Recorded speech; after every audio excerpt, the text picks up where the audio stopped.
সম্মানিত উপস্থিতি, কেমন আছেন আপনারা? আলহামদুলিল্লাহ আলা কুল্লি হাল ওয়া ফি কুল্লি মাকান।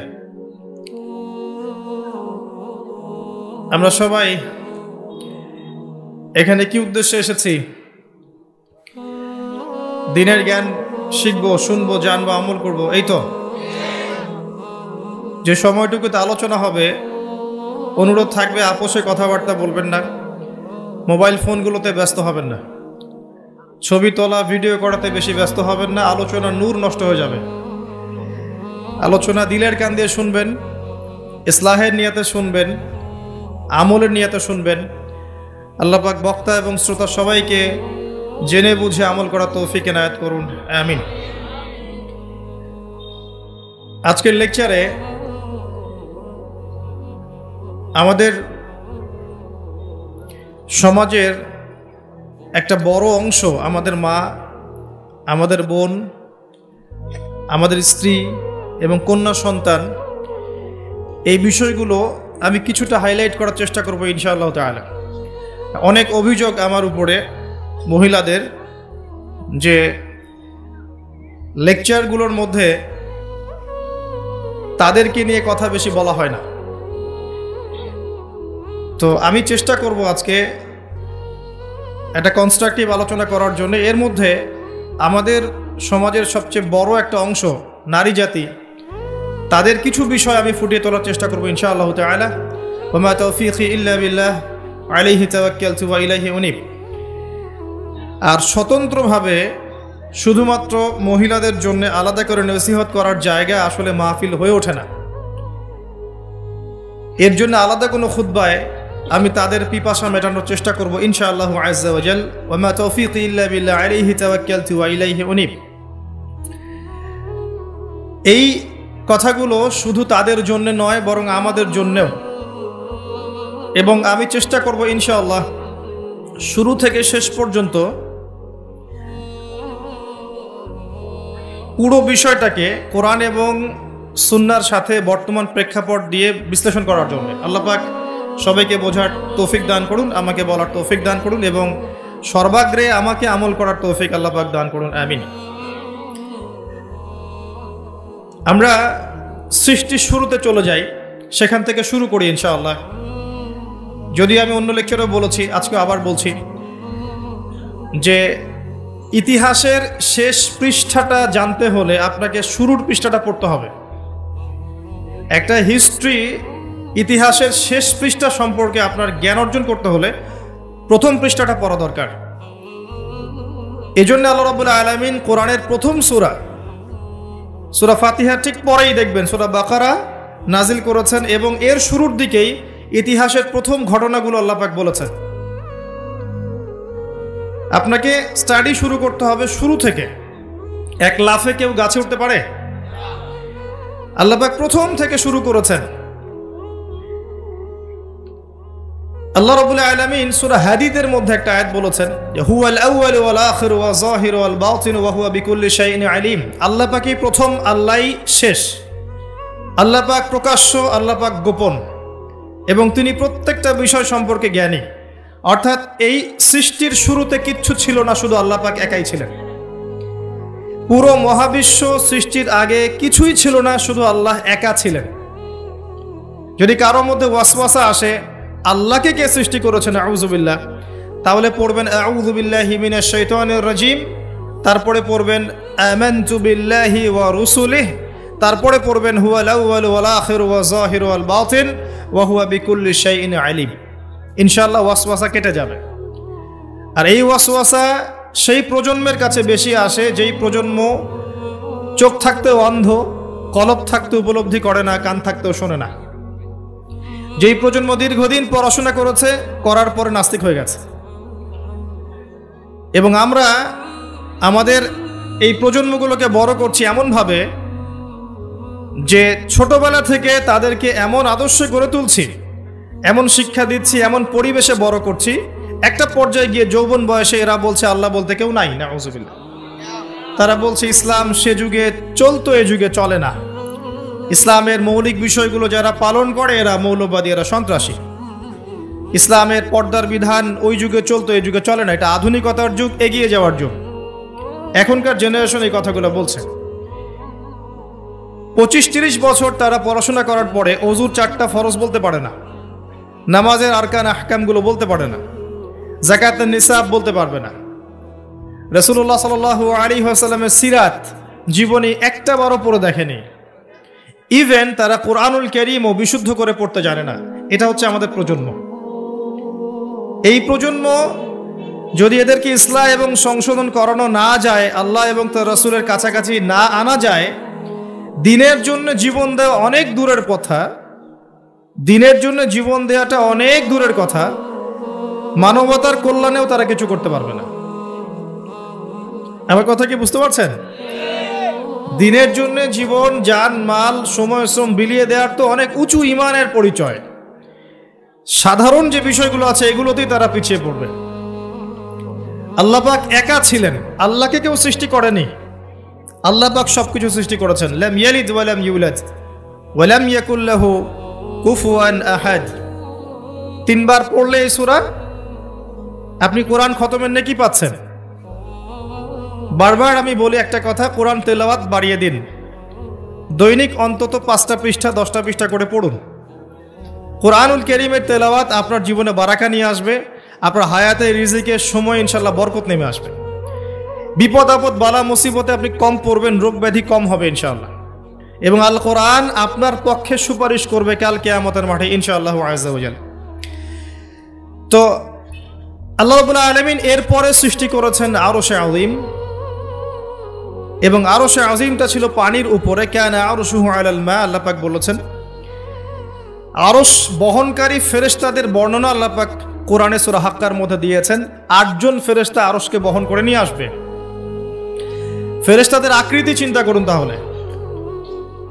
এখনকার সায়েন্স আপনাকে শিখাবে চোখে যা দেখা যায় তা বিশ্বাস করবেন, পরীক্ষা নিরীক্ষা করে যা সিদ্ধান্তে আসা যায় এটাকে বিশ্বাস করবেন, এর বাইরে জ্ঞানের কোনো অস্তিত্ব নাই।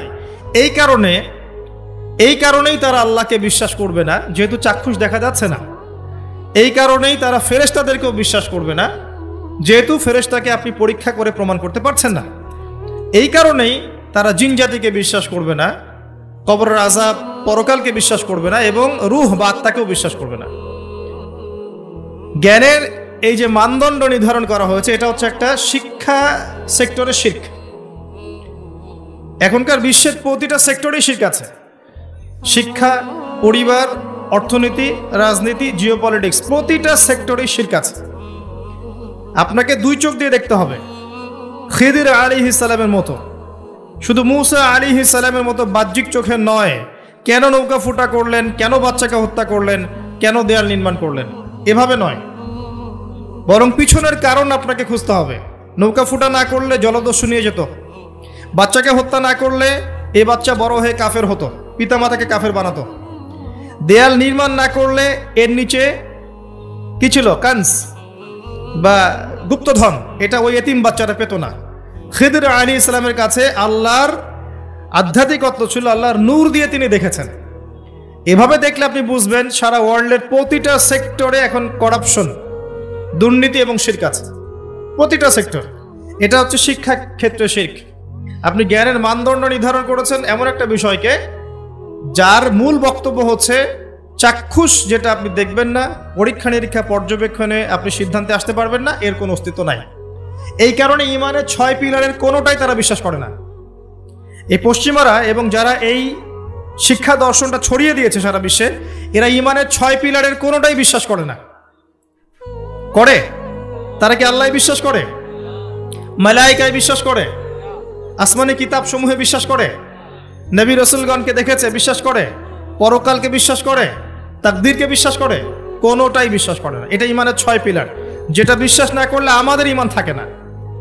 আর আমাদেরকে এগুলো শেখানো হয়েছে যে এগুলোর মধ্য দিয়েই আপনি জ্ঞান লাভ করতে পারেন। এটাকে ফিলোসফির ভাষায় বলে, দর্শনের ভাষায় বলে এপিস্টিমোলজি। কি বলে? এপিস্টিমোলজি বা জ্ঞান তত্ত্ব। মনে রাখবেন, এই জ্ঞান তত্ত্ব দিয়ে তারা বিশ্বকে পরিচালনা করছে। এটা আপনার শিক্ষা দর্শনে শিখ। তাদের দৌড় কতটুকু আমি বলে দিচ্ছি, শুধু আপনি জিজ্ঞাসা করবেন যে excuse me, Mr. Science, can you give us the definition of ruh? Science, আপনি কি আমাদেরকে আত্মার সংজ্ঞা দিতে পারবেন? সায়েন্সকে জিজ্ঞাসা করেন, হে বিজ্ঞান, তুমি কি আমাদেরকে আত্মার সংজ্ঞা দিতে পারবে? বিজ্ঞানের দৌড় শেষ। আল্লাহ বলেছেন সূরা বনী ইসরাঈলের মধ্যে, ইয়াসআলুনাকা আনির রূহ, তারা তোমাকে আত্মার সংজ্ঞা জিজ্ঞাসা করে। কারা? ইহুদিরা, যারা মদিনায় ছিল। তারা তোমাকে আত্মার সংজ্ঞা জিজ্ঞাসা করে। কুল রূহ মিন আমরি রব্বি, বলে দাও রূহ, আত্মা হচ্ছে তোমার রবের আদেশ মাত্র। ওয়া মা উতিতুম মিনাল ইলমি ইল্লা কলিলা, তোমাদেরকে এ বিষয়ে বেশি জ্ঞান দেয়া হয়নি, সামান্য জ্ঞান দেয়া হয়েছে। আপনি জিজ্ঞাসা করবেন মেডিকেল সায়েন্সকে বা সায়েন্টিফিক রেভলিউশনকে, আত্মার সংজ্ঞা কি দিতে পারবে না। যে আত্মার সংজ্ঞা দিতে পারবে না, স্বপ্নের ব্যাখ্যা দিতে পারবে না, ঘুমের সংজ্ঞা দিতে পারে না, যে পরকালের প্রতিটা স্টেজ, কবরের আযাব, মালায়েকা, জান্নাত, জাহান্নাম, মিজান, পুলসিরাত, আমলনামা ছুড়ে দেয়া, তাকদীর, এগুলোর ব্যাখ্যা করতে পারে না, সংজ্ঞা দিতে পারে না, তাকে আপনি জ্ঞানের একমাত্র মানদণ্ড কেমন করে ভাবছেন? যখন আপনি তাকে জ্ঞানের চূড়ান্ত মানদণ্ড ভাবছেন, তখন আপনি শিরক করছেন। এটা জ্ঞানের একটা শাখা হতে পারে, জ্ঞানের চূড়ান্ত মানদণ্ড নয়। সে যা বলবে সেটাই সত্য, যা মিথ্যা বলবে মিথ্যা, এটা চূড়ান্ত নয়। বরং আল্লাহ যেটা বলবেন সেটাই সত্য, রাসূল যেটা বলবেন সেটাই সত্য। আর এই কনসেপ্টটাকে তারা নাম দিয়ে দিবে মৌলবাদী দর্শন। কথা কি বুঝতে পারছেন? আল্লাহ পাক কোরআনে বলেছেন সূরা বাকারা, ওয়া কুলিল হাক্কু মির রাব্বিকুম ফালা তাকুনান্না মিনাল মুমতারিন, হক বা সত্য তোমার রবের পক্ষ থেকে আসে, তুমি সন্দেহবাদীদের অন্তর্ভুক্ত হইও না। সূরা কাহফ 29 নম্বর আয়াতে আল্লাহ পাক বলেছেন, ওয়া কুলিল হাক্কু মির রাব্বিকুম ফামান শাআ ফালইউমিন ওয়া মান শাআ ফালইয়াকফুর, হক বা সত্য সেটাই যা তোমার রবের পক্ষ থেকে নাজিল হয়, যার ইচ্ছা হয় সে ঈমান নিয়ে আসুক, যার ইচ্ছা হয় সে অস্বীকার করুক। আমার কথা কি বুঝতে পারছেন? সত্য, জ্ঞান, ন্যায় অন্যায়ের মানদণ্ড, হক বাতিলের মানদণ্ড কার পক্ষ থেকে আসে? নাকি মানুষের মাথা থেকে বের হয়? যে কোনো জ্ঞান, জ্ঞানের যে কোনো শাখা যদি কোরআন এবং সুন্নাহর সাথে মিলে যায়, মানতে কোনো আপত্তি আছে? কোনো আপত্তি আছে? কোনো আপত্তি নাই। কিন্তু জ্ঞানের কোনো শাখা, কোনো তত্ত্ব, কোনো উপাত্ত, কোনো যুক্তি, কোনো দর্শন, কোনো বিজ্ঞান যদি কোরআন এবং সুন্নাহর সাথে না মিলে যায়, আপনি কি মানতে বাধ্য? আপনি কি মানতে বাধ্য? এটা না মানাটাই আপনার জন্য তখন ফরজ। কথা বুঝতে পারছেন?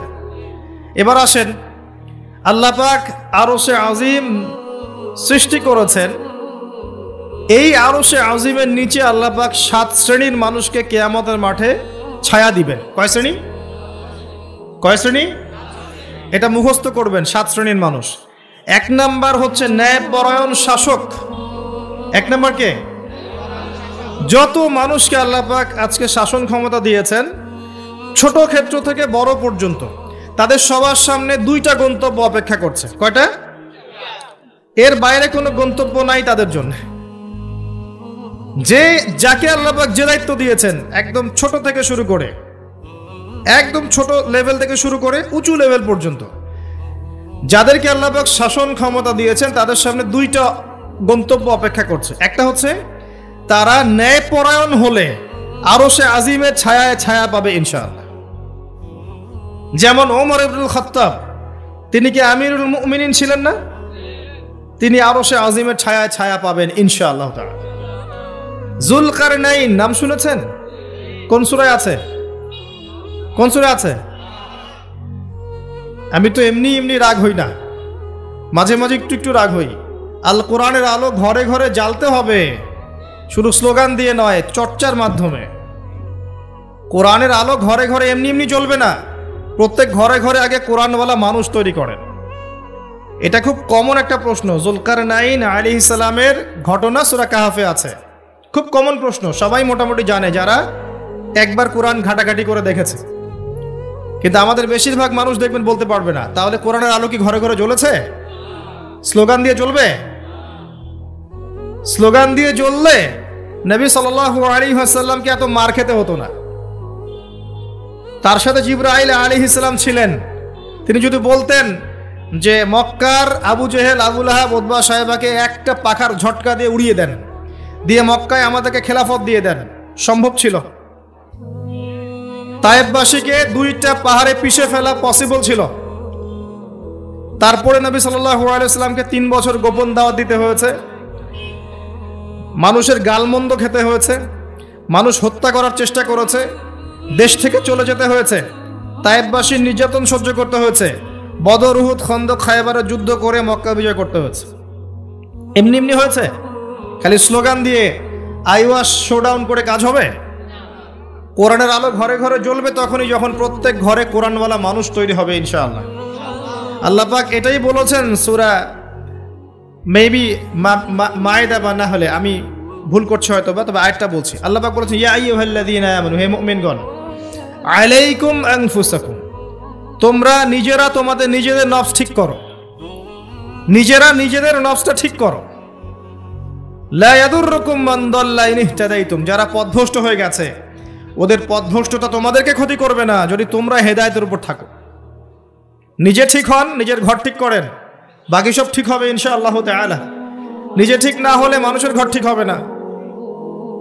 আমি এই চেয়ারে বসে যদি কথা বলি এবং এই আমলগুলো আমি করতে ব্যর্থ হই, আমার কথা আপনার কলবে কোনো তাসির করবে না। এই কারণেই দেখা যায় কথা অনেক হচ্ছে, কাজের ফলাফল কতটুকু হচ্ছে এটা ভাবার বিষয় আছে। তো যাদের কথা অনুযায়ী কাজে মিল আছে এবং আত্মশুদ্ধি আছে, এই মানুষদের কথায় মানুষের কলবে তাসির হবে ইনশাআল্লাহ তাআলা। আমরা দোয়া করে আল্লাহ পাক এমন মানুষকে বেশি বেশি এইসব জায়গায় নিয়ে আসুন যাদের মধ্য দিয়ে সমাজ সংস্কার হবে এবং যারা নিজেরাও আত্মশুদ্ধি অর্জন করতে পারবে ইনশাআল্লাহ। কোরআনের আলো ঘরে ঘরে জ্বলবে ইনশাআল্লাহ যদি আপনারা প্রত্যেক ঘরে ঘরে কোরআনওয়ালা মানুষ তৈরি করেন। একটা সন্তানকে হাফেজ বানাতে পারবেন না? একটা মেয়েকে হাফেজা বানানো যায় না? বাসায় একজন সন্তানকে আলেম বানানো যায় না? আমরা কি এই পৃথিবীতে এসেছি খালি খাওয়া, ভোগবিলাস, পাশবিক জীবনযাপন করতে, নাকি আমাদের একটা জীবনের উদ্দেশ্য আছে? আমাদের মুসলিমদের জীবনের উদ্দেশ্য কি বলেন তো? আমাদের জীবনের উদ্দেশ্য কি? জান্নাত। মাশাআল্লাহ, সূরা আলে ইমরান 185 নম্বর আয়াত পড়ে দেখেন। আল্লাহ পাক বলেছেন কুল্লু নাফসিন যায়িকাতুল মাউত, প্রত্যেকটা নফস মৃত্যুর স্বাদ গ্রহণ করবে।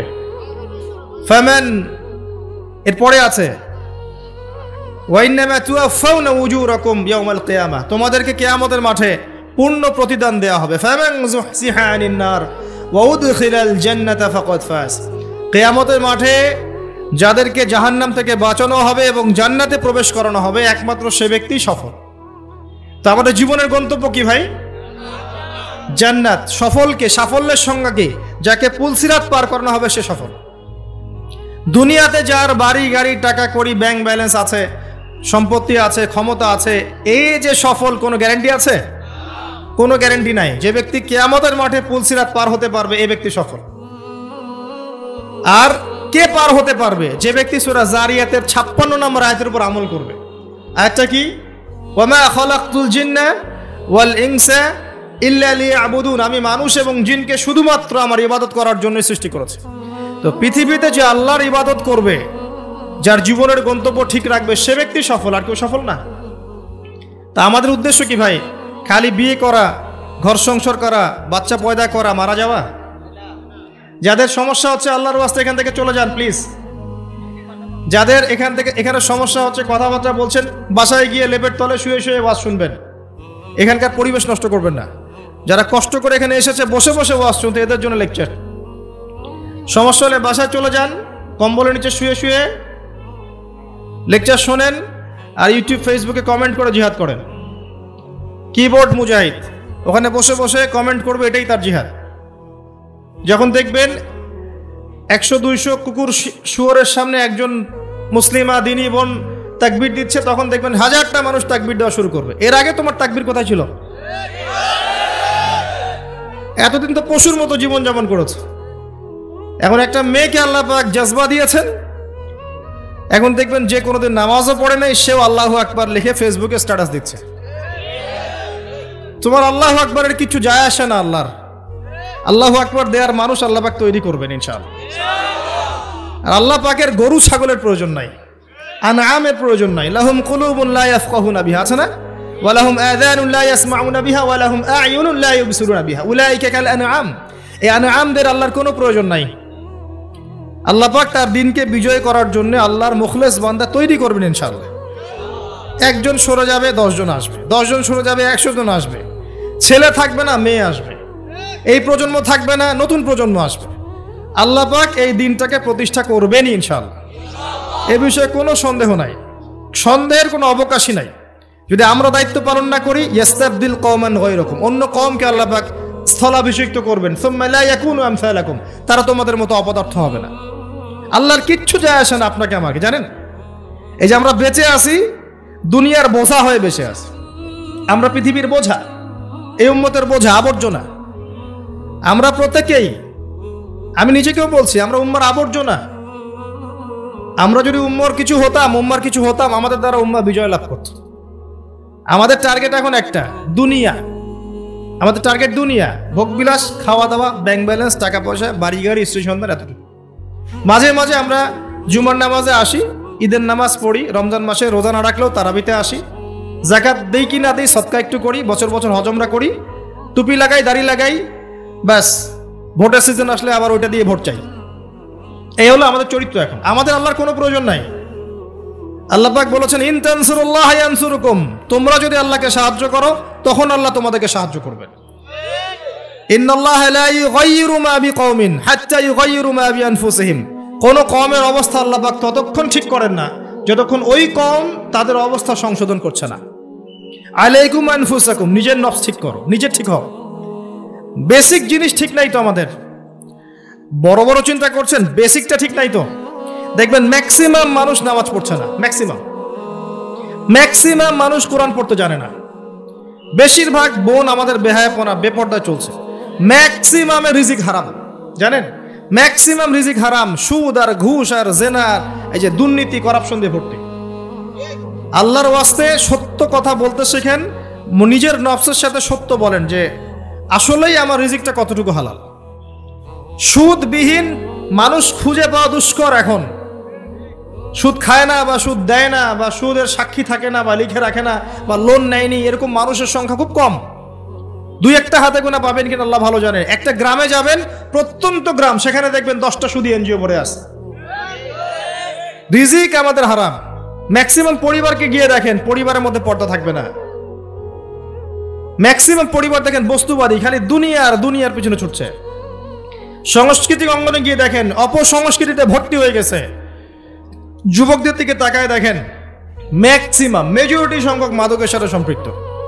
আপনি দেখবেন হয় মাদক, নাহলে গার্লফ্রেন্ড, নাহলে অহেতুক গেমস এন্ড স্পোর্টস, নাহলে দেখবেন আপনি যে মুভিজ দেখছে, পর্নোগ্রাফি দেখছে, অহেতুক আড্ডাবাজি করে, গুন্ডা মাস্তানি করে সময় নষ্ট করছে। কোনো জীবনের কোনো উদ্দেশ্যই নাই। মানে জীবনযাপন এমনভাবে করছে মানে ও কখনো মরবেই না। মানে ও পরকালের ফিকির তো দূরের কথা, নামাজে ডাকবেন বলবেন প্যান নষ্ট, আমি যাইতে পারি না। ইল্লা মাশাআল্লাহ, এর বাইরে আল্লাহ পাক কিছু মানুষকে তৈরি করেছেন, করবেন এবং করছেন, যাদের জীবনের উদ্দেশ্য জান্নাত, যারা তাওহীদের সাথে শিরককে আপোষ করবে না, যারা সুন্নতে থাকবে, বেদাত করবে না, যারা হালাল খাবে, হারামে যাবে না, পরিবারকে ঠিক করে পর্দায় রাখবে, দিনের জ্ঞান অর্জন করবে, প্রচার প্রসার করবে, আগামী প্রজন্ম তৈরি করবে, এবং যাদের মধ্যে আল্লাহর দ্বীনকে প্রতিষ্ঠা করার মুজাহাদা থাকবে। এমন মানুষ আছে, ছিল, ভবিষ্যতে আসবে। তাদের সংখ্যা নিতান্তই কম হবে, কিন্তু তাদের জন্য একটা সুসংবাদ আছে। সেটা হচ্ছে কাম মিন ফিআতিন কালিলা গালাবাত ফিআতান কাসীরা বিইذنিল্লাহ। আল্লাহ পাক বলেছেন, কত ছোট ছোট সম্প্রদায় ছিল যারা বড় বড় কওমের উপর বিজয় লাভ করেছে। আগামীতে যখন ইসলামের বিজয় হবে সারা বিশ্বব্যাপী, তখন দেখবেন মুসলিমদের সংখ্যা খুব কম থাকবে। আল্লাহ পাক সব গরু ছাগলগুলোকে শেষ করে ফেলবেন। কিভাবে? এই যে মহামারী দিয়ে শেষ করতে পারেন, অথবা দেখবেন এই যে জালেমের শাসন দিয়ে শেষ করতে পারেন, দেখবেন মুসলিমদের মধ্যে ক্রন্দন লাগিয়ে শেষ করতে পারেন, বা যখন আল্লাহ এবং তার রাসূলকে ভুলে যাবে, বহিঃশত্রুদেরকে চাপিয়ে দিয়ে আল্লাহ পাক শেষ করে দিতে পারেন। আল্লাহর কোনো প্রয়োজন নাই গরু ছাগলের। এবং এখন আমি নিজে এবং আমরা অনেকেই এই গরু ছাগলের মতো জীবনযাপন করছি। আল্লাহ পাক আমাদেরকে বোঝার তৌফিক দান করুন। জীবনের একটা উদ্দেশ্য থাকতে হবে, যে আমার জীবনের উদ্দেশ্য দিন শেখা, বোঝা, প্রচার প্রসার করা, প্রতিষ্ঠায় চেষ্টা করা। তখন গিয়ে আপনি পুরো জীবনের নেকি পাবেন। জীবনে তাওহীদ থাকতে হবে, সুন্নত থাকতে হবে, তখন পুরো জীবনের প্রতিটা কাজ ইবাদত হবে। তার আগে নয়। প্রতিটা কাজ করতে হবে আল্লাহর সন্তুষ্টির জন্য, তার রাসূলের তরিকায়, এবং আপনার এই আমলগুলো কবুল হবে তখনই যখন রিজিকটা হালাল হবে। অহেতুক শুধুমাত্র প্রোটেস্ট্যান্ট ভার্সনে ইসলাম পালন করে খুব একটা ফায়দা নাই। সুবিধা যতটুকু সুবিধা পালন করলাম, যখন সুবিধা নাই পালন করলাম না, যেটা করলে কোনো সমস্যা নাই করলাম, খাওয়ার পরে মিষ্টি খাইলে কোনো প্রবলেম নাই খাচ্ছি, মধু খাচ্ছি, ঠিক আছে, কিন্তু এমন কাজ করলে সমস্যা করব না, ঠিক আছে। আপনি দেখবেন নামাজে পাক্কা মুসল্লি, কপালে সেজদার দাগ আছে, অর্থনৈতিক জীবনে পাক্কা সুদখোর, কারণ সুদ ছাড়লে চাকরি থাকে না। বাস্তবতা এমন ভাই, বাস্তবতা খুব কঠিন এবং বাস্তবতা খুবই খারাপ। বাস্তবতা হচ্ছে আমাদের নৈতিক অবস্থা এখন খুব খারাপ। এই জন্য প্রাইমারি লেভেলের কাজগুলো বেশি বেশি করা দরকার এখন। এই জন্য যারা ইসলাহ সংশোধনের চেষ্টা করছে, এইসব আত্মশুদ্ধিওয়ালা মানুষদের সোহবতে গিয়ে থাকেন, আত্মশুদ্ধিওয়ালা মানুষদের সাথে দেখা সাক্ষাৎ করেন, সোহবত নেন, পরামর্শ নেন, জীবন গড়েন। একা একা বই পড়ে বা দুই একটা লেকচার শুনে আপনার সারা জীবন পরিবর্তিত হবে না। কনস্ট্রাকটিভ কাজে আসেন এবং শৈথিল্যতাবাদী হয়েন না, একই সাথে বলবো চরমপন্থী হয়েন না।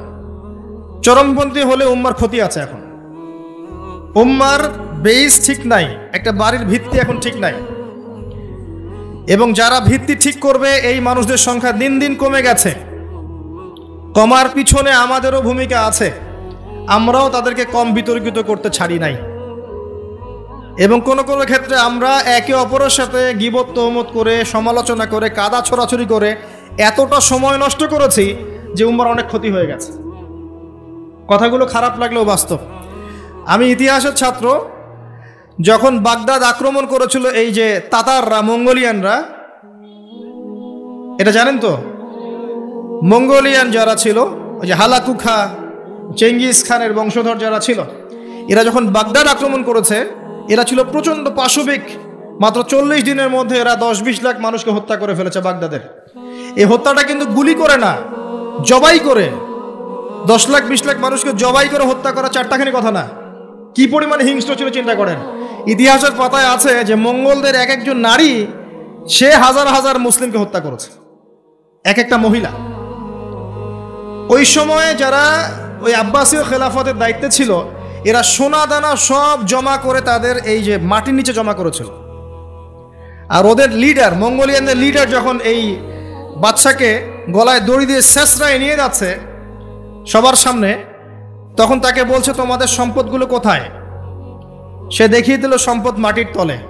তখন সে, ওই যে হালাকুখার যে বংশধর লিডার, সে সোনাদানাগুলো বের করে এই বাদশার মুখের মধ্যে ঠোসানো শুরু করলো।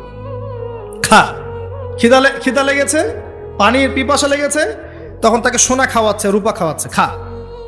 তো সে বলছে আমি কি খাবো, সোনা রূপা তো খাওয়ার জিনিস নয়। তখন ওই মঙ্গল কমান্ডার বলছে এই সোনা দানাগুলো জমায় না রেখে জনগণের কল্যাণে ব্যয় করতে, এই জনগণ তোমাকে আজকে বাঁচাতে আসতো। ওরা বুঝতে পেরেছিল। কথা বুঝতে পারছেন? যে পয়েন্টে কথা বলতে যাচ্ছি সেটা হচ্ছে এই, ওই সময়ও কিছু কিছু মুসলিম যখন তারা আক্রমণ করেছে, তখন কিছু কিছু মুসলিম আপোসে বাহাস করছিল, বাহাস, একে অপরের সমালোচনা, ডিবেট, যেটা আমরা এখন বেশি করতে চাই, যে কাকড়ার গোশত খাওয়া হালাল না হারাম, এইটা নিয়ে তারা বাহাসে পড়েছিল। চিংড়ি খাওয়া হালাল না হারাম, এটা নিয়ে বাহাসে ছিল। ওই সময় কোনটা বেশি গুরুত্বপূর্ণ ছিল, এই বাহাসটা না ওদেরকে প্রতিহত করা? এটা বোঝার জন্য আপনার ডক্টরেট ডিগ্রি নেওয়ার দরকার আছে? মাদ্রাসা ফারে ঘর দরকার আছে? Common sense. এখন পর্যন্ত বিশ্বে আমরা এই কাজটাই করছি। আপনি খেয়াল করে দেখবেন সারা ওয়ার্ল্ড ওয়াইড মুসলিমদের অবস্থা এখন এরকমই, চতুর্দিক থেকে চাপ আছে। এত সহজ না, চতুর্দিক থেকে মুসলিমদের চাপ আছে। পলিটিক্যাল, জিওপলিটিক্যাল, ইকোনমিক্যাল, সামাজিক, সোশ্যাল, আপনার এই যে সাংস্কৃতিক চাপ, অর্থনৈতিক, প্রত্যেকটা দিক থেকে দেখবেন নৈতিকতার অবক্ষয় আছে। এখনো আমরা ওই বিষয়গুলো নিয়েই ইখতিলাফে ব্যস্ত আছি, একে অপরের গীবত করছি, সমালোচনা করছি, গীবত তহমত দিচ্ছি, একে অপরের নিন্দা না করতে পারলে ওয়াজ মাহফিল সুষ্ঠুভাবে হচ্ছে না, ইত্যাদি ইত্যাদি। আমরা জানি না কবে আমাদের কমন সেন্সের উদয় হবে, কবে বুঝতে পারবো আমরা যে আমরা এক উম্মাহ, আমরা সবাই এক, সবার মাঝে কিছু কিছু বিষয়ে মতানৈক্য থাকতে পারে, এটা স্বাভাবিক। এরপরেও আপনি আমার ভাই, আমি আপনার ভাই। কোনো দিনও আমাদের সবার সব বিষয় এক হবে না। কশ্চিনকালেও প্রতিটা বিষয়, প্রতিটা মাসলাকে, আকীদাগত বিষয় হোক আর আমলের হোক আর মুআমালাতের হোক, আমরা কখনো সবগুলো বিষয়ে ঐক্যমতে পৌঁছাতে পারবো না, থাকবেই ইখতিলাফ। এরপরও যদি আমরা সবাইকে এক উম্মাহ মনে করতে ব্যর্থ হই, এই অবস্থা হবে। আসেন, আলোচনা অনেক গভীরে চলে গেছি, বাইরে আসি। বেশি গভীর বললে মাথার উপর দিয়ে যাবে, বুঝতে পারবেন না। আল্লাহ পাক 7 শ্রেণীর মানুষকে আরশে আজিমে ছায়ায় ছায়া দিবেন। এক শ্রেণী হচ্ছে যারা ন্যায়পরায়ণ শাসক। যারা ন্যায়পরায়ণ শাসক হবে তাদের সামনে দুইটা গন্তব্য, হয় তারা আরশে আজিমের ছায়া ছায়া পাবে, নচেত জাহান্নামের আগুন অপেক্ষা করছে। কারণ প্রত্যেকটা দায়িত্ব সম্পর্কে আল্লাহ পাক জিজ্ঞাসা করবেন। এবং নবী সাল্লাল্লাহু আলাইহি ওয়াসাল্লাম একটা হাদিসের মধ্যে বলেছেন যে তোমরা কি জানো কিয়ামতের মাঠে সবচেয়ে বড় মিসকিন কারা হবে? সাহাবায়ে কেরাম বলছেন, আমরা তো মনে করি যার সম্পদ কম, অর্থবিত্ত কম, সেই সবচেয়ে বেশি মিসকিন, সবচেয়ে বড় মিসকিন। আল্লাহর নবী সাল্লাল্লাহু আলাইহি ওয়াসাল্লাম বলছেন, বরং প্রকৃত মিসকিন সে ব্যক্তি যে কিয়ামতের মাঠে নামাজ, রোজা, হজ, যাকাত আমলের নেকি নিয়ে উঠবে, পাহাড় সম নেকি নিয়ে উঠবে, কিন্তু অনেক পাওনাদার দাঁড়িয়ে থাকবে। কারো হক নষ্ট করেছে, কারো গীবত করেছে, কারো অপবাদ, কাউকে অপবাদ দিয়েছে, কাউকে অত্যাচার করেছে, সবাই দাঁড়িয়ে থাকবে। এদের হক আদায় না করা পর্যন্ত সে পুলসিরাত পার হতে পারবে না। তখন কি করতে হবে? নিজের নেকি ওদেরকে দিতে হবে, কারণ তখন কোনো বেচা কেনার সুযোগ নাই, হক আদায়ের কোনো সুযোগ নাই। নিজের নেকি ওদেরকে দিয়ে শোধ করতে হবে। নেকি শেষ হয়ে গেলে কি হবে? অন্যের গুনাহ তার আমলনামায় আসবে, পরে দেখা যাবে ওই ব্যক্তি জান্নাতে চলে গেছে আর এই ব্যক্তি পাহাড় সমান নেকি নিয়েও জাহান্নামে চলে গেল। অতএব দায়িত্ব যারা পালন করবেন তাদেরকে খুব সতর্ক সাবধান থাকতে হবে যে আপনার দ্বারা কল্যাণ ছাড়া যেন অকল্যাণ না হয়। আল্লাহ পাক তৌফিক এনায়েত করুন, আমিন। দ্বিতীয় শ্রেণী হচ্ছে সেই যুবক বা যুবতী যারা নিজেদের যৌবনটাকে আল্লাহর ইবাদতে কাটিয়েছে। এই হাদিসের বাস্তবতা এসে দেখেন আমাদের যুব সমাজ কিভাবে তাদের জীবনটা কাটাচ্ছে। আমার চেয়ে ভালো আপনারা বলতে পারবেন যে সকাল থেকে সন্ধ্যা পর্যন্ত আমাদের যুবক যুবতীরা করছেটা কি। কতজন যুবক নামাজ পড়ছে মসজিদে এসে, কতজন যুবক কোরআন তেলাওয়াত করে নিয়মিত। নবীর সুন্নাহগুলো ওদেরকে শিখিয়ে দিতে হয়। ইভেন নবী সাল্লাল্লাহু আলাইহি ওয়াসাল্লামের স্ত্রীদের নাম ওদেরকে বলে দিতে হয়। এখনই আমি জিজ্ঞাসা করছি, দেখেন অ্যান্সার কতজন দিতে পারে। নবী সাল্লাল্লাহু আলাইহি ওয়াসাল্লামের দ্বিতীয় স্ত্রীর নাম কি? হাত উঁচু করেন। যুবকদের বলছি, যুবকদের যারা পারবেন জাস্ট হাতটা উঁচু করেন। নবী সাল্লাল্লাহু আলাইহি ওয়াসাল্লামের দ্বিতীয় স্ত্রীর নাম কি? দাঁড়ান দাঁড়ান দাঁড়ান, এই দেখেন হাত দেখেন। এবং যারা হাত উঁচু করেছেন ওদের মধ্যে একজনকে জিজ্ঞাসা করছি, আপনি উত্তর দেন, নাম কি? জি, আপনাকে বলেছি নাম বলেন দ্বিতীয় স্ত্রীর। বসেন। উত্তর যে 4 জন দিয়েছে তার মধ্যে একজন ভুল উত্তর দিয়েছে। এই হচ্ছে বাস্তবতা। আপনাকে আমি চোখে আঙ্গুল দিয়ে দেখালাম যে যুবকদের কি অবস্থা। এখানে আছে বসে হাজার হাজার মানুষ, হাত তুলেছে 5-6 জন। এটা একটা কমন প্রশ্ন, আমাদের নবীজির দ্বিতীয় স্ত্রীর নাম কি? একবার যে সিরাত পড়েছে সেও জানে। দেখবেন এই যুব সমাজ ফিজিক্স পড়েছে, কেমিস্ট্রি পড়েছে, বায়োলজি পড়েছে, ইকোনমিক্স পড়ছে, পলিটিক্যাল সায়েন্স পড়ছে, আপনার জিওপলিটিক্স পড়ছে, ইউনিভার্সিটি কোচিং করছে, বিসিএস কোচিং করছে, চাকরির জন্য পরীক্ষা দিচ্ছে। এরা এমন কোনো বই নাই যে সেকুলার লাইনে পড়ে নাই। কিন্তু যে 4 জন পারছে তার মধ্যে একজন উত্তর দিচ্ছে যে আয়েশা রাদিয়াল্লাহু আনহা দ্বিতীয় স্ত্রী। এটা কি উত্তর সঠিক? এই হচ্ছে অবস্থা। এটা কমন। আর যদি কঠিন প্রশ্ন করি তাহলে তো অবস্থা খারাপ। কোন সাহাবীকে প্রথম তিনি দায়ী করে পাঠিয়েছেন মদিনায়? খায়বার যুদ্ধ কোন সাহাবীর হাতে জয় হয়েছে? উহুদের যুদ্ধ কত হিজরিতে হয়েছে? বদর যুদ্ধে কতজন মুসলিম শাহাদাত বরণ করেছে? আপনার মোতার যুদ্ধে কার হাতে 9টা তরোয়াল ভেঙেছে? হুনাইনের যুদ্ধে মুসলিমদের কি অবস্থা হয়েছে? হুনাইনের যুদ্ধের কথা কোন সূরার মধ্যে বলা আছে? একটু কঠিন প্রশ্ন করলে তো অবস্থা খারাপ। আমি করে লজ্জিত করতে চাচ্ছি না, এই জন্য প্রশ্নগুলো করলাম না। যারা মাদ্রাসা লাইনে পড়েছেন তারা হয়তো উত্তর দিতে পারে, কিন্তু লক্ষ লক্ষ কোটি কোটি জেনারেল পড়ুয়া ছাত্র এরা উত্তর দিতে পারে না। তাহলে এরা কি আমাদের মুসলিম উম্মার অংশ নয়? এদেরকে ইসলাম সংশোধন না করে দিনের পথে না আনতে পারলে একটা বড় অংশ কি জাহিলিয়াতের মধ্যে থাকবে না?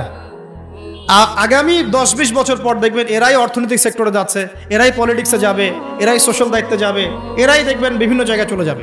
তখন আরেকটা মূর্খ জেনারেশন আপনার মাথার উপর চেপে যাচ্ছে। এরপরে যে জেনারেশন আসছে, আমাদের সন্তান, আমার মেয়ে, আপনার ছেলে, এদের অবস্থা যে কি হবে আল্লাহ ভালো জানে, যদি এখন থেকে এদেরকে আমরা সঠিকভাবে মানুষ করতে ব্যর্থ হই। এটা বাস্তবতা। অথচ আল্লাহ পাক আরশে আজিমের ছায়া দিবেন ওই যুবক যুবতীদেরকে যারা তাদের যৌবনকালটাকে আল্লাহর পথে কাটাবে। আর কিয়ামতের মাঠে যে অতিরিক্ত 5টা প্রশ্ন হবে, তার মধ্যে একটা হচ্ছে তোমার যৌবনকাল কোন পথে ব্যয় করেছো। আর আল্লাহ পাকের কাছে একজন বৃদ্ধ মানুষের ইবাদতের চাইতে যুবকদের ইবাদত যে কত বেশি প্রিয়, এটা আমি বোঝাতে পারবো না। আল্লাহ পাক অবাক হয়ে যান সেই যুবককে দেখে যার প্রবৃত্তির তাড়না নাই, সে আল্লাহর দ্বীনের পথে ছুটছে। এই যুবককে দেখে আল্লাহ পাক অবাক হয়ে যান এবং তার দোয়া যেভাবে কবুল হবে, একজন মানুষ যার পা কবরে অলরেডি চলে গেছে তার দোয়া কি সেভাবে কবুল হবে? দুজনের ইবাদত সমান। এই বয়সে আপনি অনেক কিছু করতে পারেন। আপনি চাইলে এখন বড় সন্ত্রাসী হতে পারবেন, বড় জেনাকারী হতে পারবেন, আপনি চাইলে টিকটক সেলিব্রিটি হতে পারবেন, আপনি চাইলে এখন আরো খারাপ লাইনে যে মাদক সেবন করতে পারবেন, 30-40টা গার্লফ্রেন্ড চেঞ্জ করতে পারবেন, আপনাকে কেউ বাধা দিবে না। আপনি চাইলে 1-2 হাজার টাকা দিয়ে জেনা করতে পারবেন, উন্মুক্ত সব আপনার জন্য। ইভেন এখন আপনি চাইলে মদও খেতে পারবেন, লাইসেন্স দিয়ে আছে, আপনি করতে পারবেন। এই সময়টা আল্লাহ পাক দেখতে চান আপনি কি করেন। এই সময়টা আপনি আল্লাহর দিকে ফিরে আসেন, আপনি কোরআনের দিকে ফিরে আসেন, সুন্নত অনুযায়ী জীবন যাপন করেন, আপনার জন্য অপেক্ষা করছে জান্নাত। কি চান আপনি সিদ্ধান্ত নেন। শুরুটা হবে অধঃপতনের মেয়ে দ্বারা, মেয়ে দিয়ে অধঃপতন শুরু হবে, মেয়ের সাথে ফ্রি মিক্সিং, প্রেমের সম্পর্ক হয়ে যাবে, এরপর দেখবেন জেনা করে ফেলেছে, তারপর ব্রেকআপ, দুজন হতাশ, কেউ আত্মহত্যা করবে, অথবা কেউ দেখবেন পাইকারি জেনাকার হয়েছে বা রেপিস্ট হয়েছে বা মাদক সেবন করছে বা মিউজিক শুনছে, আস্তে আস্তে আস্তে আস্তে শেষ, লাইফটা শেষ, ক্র্যাশ। এভাবে যুব সমাজ নষ্ট হচ্ছে। অনেক সময় দেখবেন পড়াশোনা করছে, কোনো কারণে রেজাল্ট ভালো হয় নাই, আত্মহত্যা করে বসে আছে। ডে বাই ডে যুব সমাজের সাইকোলজি মেলই হয়ে যাচ্ছে। আমাদের যারা ওস্তাদ সাহেবরা আছেন, বৃদ্ধ প্রবীণ, তাদের যে গাম্ভীর্য আছে, ব্যক্তিত্ব আছে, গলার ভয়েস, কথা বলার অ্যাটিটিউড, ব্যক্তিত্ব, চলাফেরা, এগুলো এখনকার যুবকদের মধ্যে পাওয়া যায় না। আমার কথা ভালো করে মিলাই দেখেন, এখনকার যুবকদের মধ্যে মেয়েলি স্বভাব আছে, কথা বলবে মেয়েদের মতো, অ্যাটিটিউড কেমন জানি মেয়ে অ্যাটিটিউড, লাজুক ভাব, মেয়ে অ্যাটিটিউড, কোনো মানে একটা গায়রত নাই, সৌর্যবীর্য নাই, ফিজিক্যালিও দুর্বল, মানসিকভাবে দুর্বল, শারীরিকভাবে দুর্বল। একটা পাক লাগায় দেন মাঠে দৌড়াইতে, শেষ। 20 বছর 25 বছরে ভুড়ি হয়ে বসে আছে, গায়ে শক্তি নাই, ইভেন খেলাধুলাও করে না, মেশেও না মানুষের সাথে, সামাজিকও না। দেখবেন কেমন জানি আনসোশ্যাল, সারাদিন অনলাইনে পড়ে আছে বা গেমস খেলছে, ইন্টারনেট ঘাটাঘাটি করছে, আর রাতের বেলা সারা রাত নগ্ন ছবি দেখছে, সারা রাত। এত ভালো সাজার কারণ নাই, এগুলোতে ম্যাক্সিমামই আসক্ত, ম্যাক্সিমাম। এবং এটা আসক্ত হওয়ার কারণ আছে, এটা তো ফ্রি, অ্যাক্সেস ফ্রি, আপনি চাইলেই করতে পারেন। আপনার হাতে স্মার্টফোন আছে, আপনার বাবা দেখেন আপনি ফোনে কি করেন, আপনি চাইলেই করতে পারেন। কে বাধা দিবে আপনাকে? কেউ বাধা দেন নাই। আর এই যে গার্লফ্রেন্ড বয়ফ্রেন্ড সংস্কৃতি যখন থেকে ছড়িয়েছে, যা ইচ্ছে তাই করছে এরা। এবং এখন এই কাজগুলো শুধু ছেলেরা করছে না, মেয়েরাও করছে। মেয়েরাও মাদক সেবন করে এখন, জানেন? মেয়েরাও পর্ন দেখে। আর মেয়েদের ড্রেস আপ তো আমি বলার অপেক্ষা রাখে না। নতুন কি প্রোডাক্ট আসলো, নতুন কি কসমেটিক্স আসলো, নতুন কি ডিজাইন আসলো, নতুন কোন সিরিয়াল আসছে, কোন নায়িকা নতুন ডিজাইন ফ্যাশন করলো, সব নিয়ে ব্যস্ত হয়ে আছে। আমি ওইদিকে আসবো পরে। এতটুকু বলছি, এই যুবক যুবতীর জন্য আল্লাহ পাক আরশে আজিমের ছায়া রাখেন নাই। উম্মার জন্যে জীবন দেয়া অনেক পরের কথা। যদি দেশের জন্য জীবন দেওয়ার প্রশ্ন আসে, এরা তাও দিতে পারবে না। আমি চ্যালেঞ্জ করলাম। এরা সেই জেনারেশন নয় যে জেনারেশন 71 সালে অস্ত্র হাতে নিয়েছিল পাকিস্তানিদের এগেনস্টে। এটা সেই জেনারেশন নয়। এই মাদকাসক্ত জেনারেশন কি দিয়ে এটা আপনি আশা করতে পারেন না। নৈতিকতার অধঃপতন আছে এদের মধ্যে, মানবিকতা নাই, নৈতিকতা নাই। রেপিস্ট জেনারেশন, জেনাকারী জেনারেশন, মাদকাসক্ত জেনারেশন। একে দিয়ে আপনি সেই বিষয় পাবেন না, ওটা আমাদের বাপদাদারা করে গেছে। সলিউশন কি? সলিউশন একটাই, এদেরকে নামাজি বানাতে হবে। 5 ওয়াক্ত নামাজি হলে লাইফটা রুটিন ওয়াইজ চলে আসবে, ডানে বামে যেতে পারবে না। এদেরকে প্রশান্তির উৎস দিতে হবে। এদের প্রশান্তির উৎস হচ্ছে একটা কোরআন, এবং দ্বিতীয়টা হচ্ছে এদের বয়স হয়ে গেলেই এদেরকে বিয়ের ব্যবস্থা করতে হবে। তৃতীয়টা হচ্ছে এদের বেকারত্ব দূর করার চেষ্টা করতে হবে, এবং সবসময় একই ধাঁচে বেকারত্ব দূর করার চেষ্টা করলে হবে না। ক্রিয়েটিভ কিছু করেন, আপনার প্রতিভা দিয়ে এমন কিছু করেন যেটা ক্রিয়েটিভ। আপনার ক্রিয়েটিভিটি কাজে লাগান, সমাজকে কিছু দেন, দেশকে কিছু দেন, রাষ্ট্রকে কিছু দেন। এদের প্রশান্তির উৎস হচ্ছে সুন্নাহ, সুন্নাহ মাফিক জীবনযাপন করার অভ্যস্ত, সুন্নাহ মাফিক জীবনযাপনে অভ্যস্ত করতে বলেন। এই কাজগুলো না করতে পারলে, এবং আল্লাহওয়ালা মানুষের কাছে নিয়ে আসেন, আল্লাহওয়ালা মানুষদের কাছে এদেরকে নিয়ে আসেন, সহবতে আনেন, দেখা করান, আলেমদের কাছে দেখা করান, মেশান, তাদেরকে দেখে তারা দিন শিখবে। আল্লাহর রাস্তায় সময় দিতে বলেন, আস্তে আস্তে দেখবেন ইনশাল্লাহ লাইনে আসছে। আদারওয়াইজ আপনি এই জেনারেশনকে দিয়ে আগামীর ভবিষ্যৎ আশা করতে পারেন না। বাস্তবতা খুব খারাপ, বাইরে যা দেখা যাচ্ছে ভিতরটা এমন নয়। ভিতরে ঢোকেন, দেখবেন নোংরামি দিয়ে ভরে গেছে সবকিছু। অনেক সময় দেখবেন বাইরে থেকে যাদেরকে দেখে পরিষ্কার মনে হচ্ছে, এদের ভিতরেও নোংরামি ধরে গেছে। এইগুলো দূর করার জন্য একটাই ওষুধ, তাসকিয়া, আত্মশুদ্ধি। আমি সবাইকে অনুরোধ করব আল্লামা তকি উসমানী হাফিজাহুল্লাহর একটা বই পড়তে। আত্মশুদ্ধি ও তাসাউফ একটা বই আছে, আত্মশুদ্ধি ও তাসাউফ একটা বই আছে, আপনি পড়েন। আমি আপনাকে এনশিওর করছি আপনার কাছে মনে হবে যে প্রতিটা লাইন আপনার জন্য লেখা হয়েছে। প্রত্যেকটা লাইন পড়বেন, মনে হবে আপনার জন্যই লেখা হয়েছে বইটা। একবার বইটা পড়ে স্বাদ মিটবে না, বারবার পড়তে ইচ্ছা করবে। একটা বই পড়েন। আর অনেক বইয়ের নাম বলতে পারতাম আমি, কিন্তু আমি এখন যেটা ফিল করছি, সবচেয়ে দুর্বল জায়গা আমাদের আত্মশুদ্ধির জায়গাটা। আত্মশুদ্ধি না আসলে আপনি এই খবিস কলবগুলোকে দিয়ে আলো জ্বালাতে পারবেন না, এটা সম্ভব না। আল্লাহর ওয়াস্তে বইটা পড়েন। কিনতে পারবেন? বাসায় লাইব্রেরি আছে কার কার? হাত তোলেন। বাসায় দিন ইসলামের দিনিয়াত লাইব্রেরি কার কার আছে?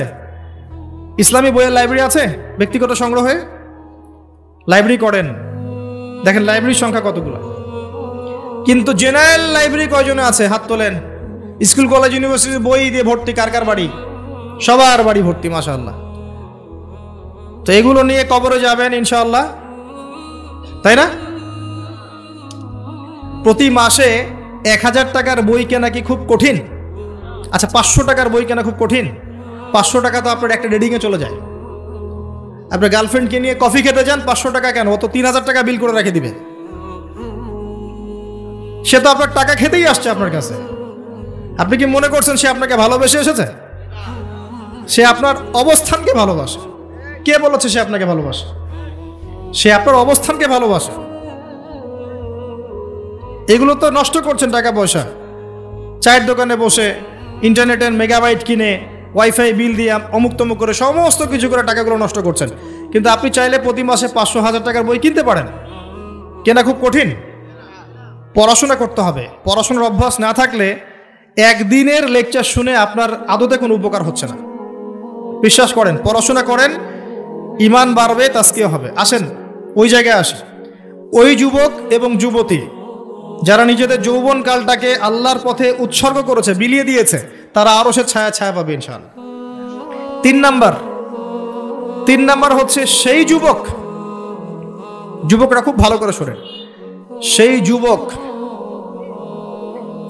যাকে কোনো সুন্দরী উচ্চ বংশীয় নারী জেনার জন্য আহ্বান করেছে, ওখানে দেখার কেউ ছিল না, কিন্তু যুবকটা বলেছে আমি আল্লাহকে ভয় করি, আমাকে দেখান। এমন যুব সমাজ যারা চরিত্র ইউসুফের মতো আলাইহিস সালাম। ইউসুফ আলাইহিস সালাম হচ্ছে আপনার চারিত্রিক আদর্শ। পড়ে দেখেন সূরা ইউসুফ। আর অনেকে সূরা ইউসুফকে ইউসুফ জোলাইখার প্রেম কাহিনী বানিয়ে দিয়েছে, তাই না? এগুলো কিন্তু মিথ্যা সিরিয়াল দেখছেন, এগুলো ভালো না সিরিয়ালগুলো। এগুলো কিন্তু বাজে কথা ছড়ানো হচ্ছে। সূরা ইউসুফ জুলাইখার প্রেম কাহিনী ছিল না। সূরা ইউসুফ মূলত ইউসুফ পিতার প্রেম কাহিনী। ভালো করে পড়ে দেখবেন। সন্তানের জন্য কাঁদতে কাঁদতে তার বাবার চোখ নষ্ট হয়ে গেছে। 12 বছর তার সন্তান জেলখানায় বিনা অপরাধে। রব্বিস সিজনু আহাব্বু ইলাই মিম্মা ইয়াদউনানি, আয়াতটা কি জানে? এরকম না আয়াতটা? তো তিনি বলছেন সিজন, কারাগার আমার কাছে বেশি পছন্দ তারা যেদিকে আমাকে আহ্বান করছে এর চাইতে বেশি। 12 বছর বিনা অপরাধে জেলখানায়। আল্লাহ পাকের কৌশল ছিল এগুলো।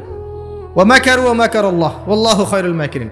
এখানে মূল বিষয় হচ্ছে ইউসুফ আলাইহিস সালামের পিতা যখন অন্ধ হয়ে গেছেন, ইউসুফ আলাইহিস সালাম একটা কাপড় পাঠিয়েছিলেন, মনে আছে? এই কাপড়টা নিয়ে যখন যাওয়া হচ্ছে, যোজন যোজন দূর থেকে তার পিতা বলছেন, আমি ইউসুফের গায়ের গন্ধ পাচ্ছি। এটা কার প্রেম কাহিনী? ইউসুফের সাথে তার বাবার। তো এই চরিত্র ধারণ করতে হবে, আল্লাহ পাক তৌফিক দান করুন। 4 নাম্বার, ওই দুইজন মানুষ যারা একে অপরকে শুধু আল্লাহর জন্য ভালোবাসে। এই যে ভালোবাসার সংজ্ঞা শেখেন।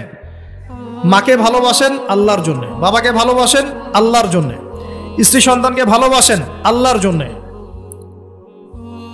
আলেম ওলামাকে ভালোবাসেন আল্লাহর জন্য। আপনার ভালোবাসা হোক আল্লাহর জন্যে, তখন আপনি মানুষের দুর্ব্যবহারে কষ্ট পাবেন না। যখন কাছের মানুষরা আপনাকে কষ্ট দিবে, এবং কাছের মানুষ কষ্ট আপনাকে দিবেই, কাছের মানুষটা আপনাকে বেশি কষ্ট দিবে জীবনে, তখন আপনি কষ্ট পাবেন না যদি আল্লাহর জন্য ওদেরকে ভালোবাসেন, যে আমি তো আল্লাহর জন্য এই কাজগুলো করছি, তারা শুকরিয়া আদায় করলেই বাকি আর না করলেই বাকি, তখন আপনি কষ্ট পাবেন না। দুইজন ব্যক্তি যারা আল্লাহর জন্য পরস্পরকে মহব্বত করে, এই দুইজন মানুষকে আল্লাহ পাক আরশের ছায়া ছায়া দিবেন। পারা যাবে ইনশাআল্লাহ। 5 নাম্বার, সেই ব্যক্তি যে এত গোপনে দান সদাকা করে, যার বাম হাত জানে না ডান হাত কি সদাকা করেছে। পারা যাবে? এখন তো ওই যে মাশাআল্লাহ আমরা নাম লিখাই আর সদকা করি, তাই না? অমুকে 10,000, অমুক সাহেব 20,000, অমুক 500। প্রথমে বড় বড় নোটের সদাকা হয়। আমি অবশ্যই এটা জানতাম না, মাঠে নেমে বুঝতে পারছি। প্রথমে বড় বড় ফিগার বলে, কে কে দিবেন 5,000 হাত তোলেন, তারপর 5,000 লেখা হয়। তারপর কে কে দিবেন 1,000 হাত তোলেন, কে কে দিবেন 500 হাত তোলেন, নাম টাম লেখা হয়। পরে লাস্টে বলে যে কালেকশন করছে, আচ্ছা খুচরাগুলোও দেন, পরে খুচরাগুলোও দেওয়া হয়। জানিয়ে দান করা যায়। অনেক সময় এমন হয়েছে, নবী সাল্লাল্লাহু আলাইহি ওয়াসাল্লাম বলেছেন, কার ঘরে কি আছে নিয়ে আস। রিয়া চলে আসতে পারে মনের মধ্যে, যে আমি 10,000 দিয়েছি, মানুষ আমার নাম জানলো। রিয়া আসতে সময় লাগে না। কেমন করে আসে? আল্লাহর নবী বলেছেন সাল্লাল্লাহু আলাইহি ওয়াসাল্লাম, অন্ধকার রাতে কালো পাথরের উপরে কালো পিঁপড়া হেঁটে গেলে যেমন বোঝা যায় না, রিয়া এমন ভাবে আপনার কলবে আসতে পারে। কিভাবে ঠেকাবেন আপনি? আপনি বুঝতেই পারবেন না। এই যে আপনারা সেলফি তুলতে চান, ছবি তুলতে চান, ভালোবাসেন, আমি জানি ভালোবাসেন, ভালোবাসার অতিরিক্ততা প্রদর্শন করতে চান, একটাই ভয় করি, সেটা হচ্ছে রিয়া। রিয়া বা অহংকার যদি পেয়ে বসে, তার দ্বারা দিনে কোনো খেদমত সম্ভব না। আলেমদেরকে নিয়ে, বক্তাদেরকে নিয়ে, দায়ীদেরকে নিয়ে, আল্লাহর পথের যারা মুজাহিদা করে, এদেরকে নিয়ে অতিরিক্ত মাত্রায় বাড়াবাড়ি করবেন না। আল্লাহর ওয়াস্তে অতিরিক্ত মাত্রায় বাড়াবাড়ি করবেন না। যত বেশি করবেন তত তাদের প্রতি মানুষের চোখ লাগবে, এবং চোখ লাগা সত্য, তত তাদের ভিতরে রিয়া আসতে পারে, অহংকার আসতে পারে। কারণ আমরা অত্যন্ত দুর্বল ইমানের মানুষ। আমরা যারা এই যুগে বসবাস করছি, সবাই খুবই দুর্বল ইমানের মানুষ। এই জন্য রিয়া অহংকারের সুযোগ দিয়েন না। মুসাফা করেন, ওকে ফাইন, ছবি টবির সংস্কৃতি বাদ দিয়ে দেন। আমি বারবার নিষেধ করি, তারপরেও আপনার এই কাজগুলো করেন।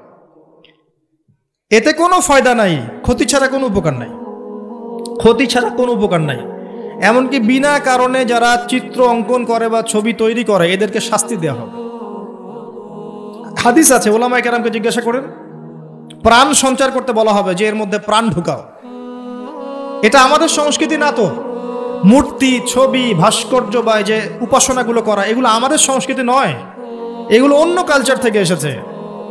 আমাদের সংস্কৃতি হচ্ছে আমল গোপন করে ফেলা, নিজেকে হাইড করা, গোপন করে রাখা। আল্লাহ পাক বোঝার তৌফিক দেখ তরুণ প্রজন্মকে। মনে কষ্ট নিবেন না, এটা বাস্তবতা। এগুলো করলে আমাদের মনের মধ্যে রিয়া অহংকার চলে আসে। আল্লাহর ওয়াস্তে আমাদেরকে মুখলেসভাবে দিনের পথে কাজ করতে দেন। শান্ত থাকেন, এত আবেগী হয়েন না, এত অতি উৎসাহী হয়েন না। শান্ত থাকেন, রিল্যাক্স থাকেন। দিনের বিজয় একদিনে এক তাকবীরে হবে না, একদিনে দিনের বিজয় হবে না। আস্তে আস্তে আস্তে আস্তে দিন এগিয়ে যাবে ইনশাআল্লাহ। আল্লাহ পাকের একটা সুন্নাহ, আল্লাহ পাকের একটা চিরন্তন সুন্নাহ হচ্ছে, হুটহাট কিছু আল্লাহ পাক করেন না। দিন থেকে রাত হয় কি ধাপ করে হয়? আস্তে আস্তে আস্তে আস্তে রাত হয়। খেয়াল করে দেখেছেন? তারপরে যখন দিন হবে, রাত আস্তে আস্তে কেটে যাবে, দিন আস্তে আস্তে আসবে।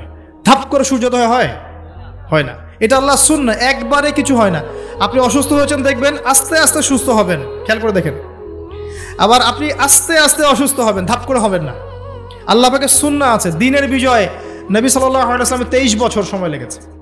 ধীরে ধীরে স্টেপ বাই স্টেপ হবে।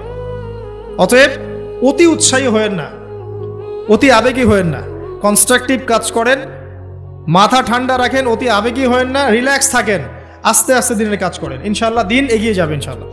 বেশি বেশি মানুষকে দেখাতে যায়েন না। আমার কথা শোনেন, আজকে বাংলাদেশে কয়জন কাদিয়ানি হয়েছে, কয়জন খ্রিস্টান হয়েছে আপনি কি জেনেছেন? যারা করেছে ওরা কি ফেসবুকে স্ট্যাটাস দিয়েছে, ছবি দিয়েছে, আজকে অমুককে খ্রিস্টান বানালাম, দেখেন, দিয়েছে? যদি দিত তাদের কাজে তারা এখন সফল হতো না। যদি ওরা শুরু থেকে এই কাজগুলো করতো তাদের কাজে তারা এত সফল হতো না। এখন দেখবেন কয়দিন পর কাদিয়ানীদের কনফারেন্স হবে, দেখে নিয়েন। কয়দিন পর দেখবেন যারা খ্রিস্টান হচ্ছে তারা প্রকাশ্যে সমাবেশ করবে, প্রকাশ্যে মানুষ শিয়া হয়ে যাচ্ছে, কত কি হয়ে যাচ্ছে আপনার খবরই নাই। প্রত্যন্ত অঞ্চলগুলো ঘুরে আসে, দেখেন এগুলোতে ভর্তি হয়ে গেছে। গলায় যে রশি এটা অলরেডি পরিয়ে টান দেওয়া শেষ, আর আমরা পরে আছি শোডাউন নিয়ে, ছবি তোলা, আপলোড দেয়া, ভিডিও করা, এই করা। আমরা এত আবেগী কেন ভাই? যারা প্র্যাকটিক্যালি কাজ করছে ওরা এত আবেগ দিয়ে কাজ করছে না, প্র্যাকটিক্যালি কাজ করছে। দেখেন মাঠে ময়দানে কাজ করে শেষ করে ফেলছে। বিশ্বাস হচ্ছে না কথা? আপনি উত্তরবঙ্গ ঘুরে আসেন, গিয়ে দেখেন, পার্বত্য অঞ্চল ঘুরে আসেন, দেখেন। আর আমরা পড়ে আছি আইওয়া শোডাউনে। একটা লেকচার দিলে মনে হয় যে সারা জগতের মানুষকে জানাতে না পারলে ভালো লাগে না। গাড়ি থেকে নামবো, সারা দেশের মানুষ দেখুক আমি গাড়ি থেকে নামছি, ঠিক আছে? একজন ভাইকে পেয়েছি, সেলফি ফেসবুক তুলে, মানে একাকার অবস্থা, দেখুক সারা দেশের মানুষ যে উনি এসেছে স্টেজে। এতে করে উম্মার উপকার যতটুকু না করলেন, ক্ষতি করে ফেলেছে। এটা আপনারা বুঝতে পারছেন না। যাই হোক, আমি আশাও ছেড়ে দিয়েছি অনেক অংশে যে আপনারা বুঝবেন। বিশ্বাস করেন, মন থেকে অনেকটা আশাও ছেড়ে দিয়েছি যে আপনারা বুঝবেন। মাঝে মাঝে অবস্থা আমার এমন হয়ে যাচ্ছে। তারপরে দোয়া করি আল্লাহ পাক সবার মধ্যে সদ্বুদ্ধির উদ্ভব ঘটাক, আপনাদেরকে স্মার্ট মুসলিম হওয়ার তৌফিক দান করুক। ভিতরে ভিতরে আপনি আত্মশুদ্ধি অর্জন করেন, ব্যক্তি জীবনটা শুদ্ধ করেন, পরিবার ঠিক করেন, পড়াশোনা করেন, হালাল রিজিকের দিকে ফোকাস করেন, আলেম ওলামা সোহবতে যান, দিন শেখেন, শেখান, চর্চা করেন, প্রচার করেন। আস্তে আস্তে দিন আগাবে ইনশাআল্লাহ তাআলা। আল্লাহ পাক কি বলেছেন? ইউরিদুনা লিইউতফিউ নূরাল্লাহ, তারা চায় আল্লাহর নূরকে। আল্লাহর নূর মানে এখানে ইসলাম, একে মুখের ফুৎকার দিয়ে নিভিয়ে ফেলতে। কিন্তু আল্লাহু ইউতিম্মু নূরাহু ওয়ালাউ কারিহাল কাফিরুন, আল্লাহ পাক তার নূরকে প্রজ্বলিত করবেন যদিও কাফেররা তা পছন্দ করবে না। হুয়াল্লাযী আরসালা রাসূলাহু বিল হুদা ওয়া দীনিল হক লিইয়ুযহিরাহু আলা দীনি কুল্লিহি, তিনি সে আল্লাহ যিনি তার রাসূলকে পাঠিয়েছেন দ্বীনে হক সহ এবং হেদায়েত সহ, যাতে করে ইসলাম অন্য সমস্ত দ্বীনের উপর বিজয়ী হতে পারে। ওয়ালাউ কারিহাল মুশরিকুন, যদিও মুশরিকরা এটা পছন্দ করবে না। এটা আল্লাহ পাক করবেন। কখন করবেন? যখন আপনি আপনার কাজ দায়িত্ব পালন করবেন। ইন তানসুরুল্লাহ ইয়ানসুরকুম, আর যদি আমরা আল্লাহকে ভুলে যাই, নাসুল্লাহ ফানাসিয়াহুম, আমরা ভুলে গেলে আল্লাহও ভুলে যাবেন। আল্লাহ তো ওয়াদা করেছেন যে আনতুমুল আ'লাউনা ইন কুনতুম মুমিনিন, তোমরা যদি মুমিন হতে পারো আল্লাহ তোমাদেরকে বিজয় দিবেন। ওয়ালা তাহিনু ওয়ালা তাহজানু, হীন বলা হয় না, দুশ্চিন্তাও করো না। আল্লাহ তো ওয়াদা করেছেন। দুই ব্যক্তি নিজে পরস্পরকে আল্লাহর সন্তুষ্টির জন্য ভালোবাসে, আরো সে আজিমের ছায়া পাবে। গোপনে দান খয়রাত করে, আরো সে আজিমের ছায়া পাবে। 6 নাম্বার কে? 6 নাম্বার কে?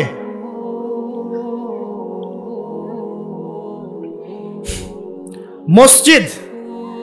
মসজিদের সাথে যাদের কলব, অন্তর জুড়ে থাকে, এরা হচ্ছে এক শ্রেণী। আমি সিরিয়ালটা হয়তো ভুল করেছি, বাট এটা আছে 6 মধ্যে। 1 নাম্বার বলেছি ন্যায় পরায়ণ বাদশা।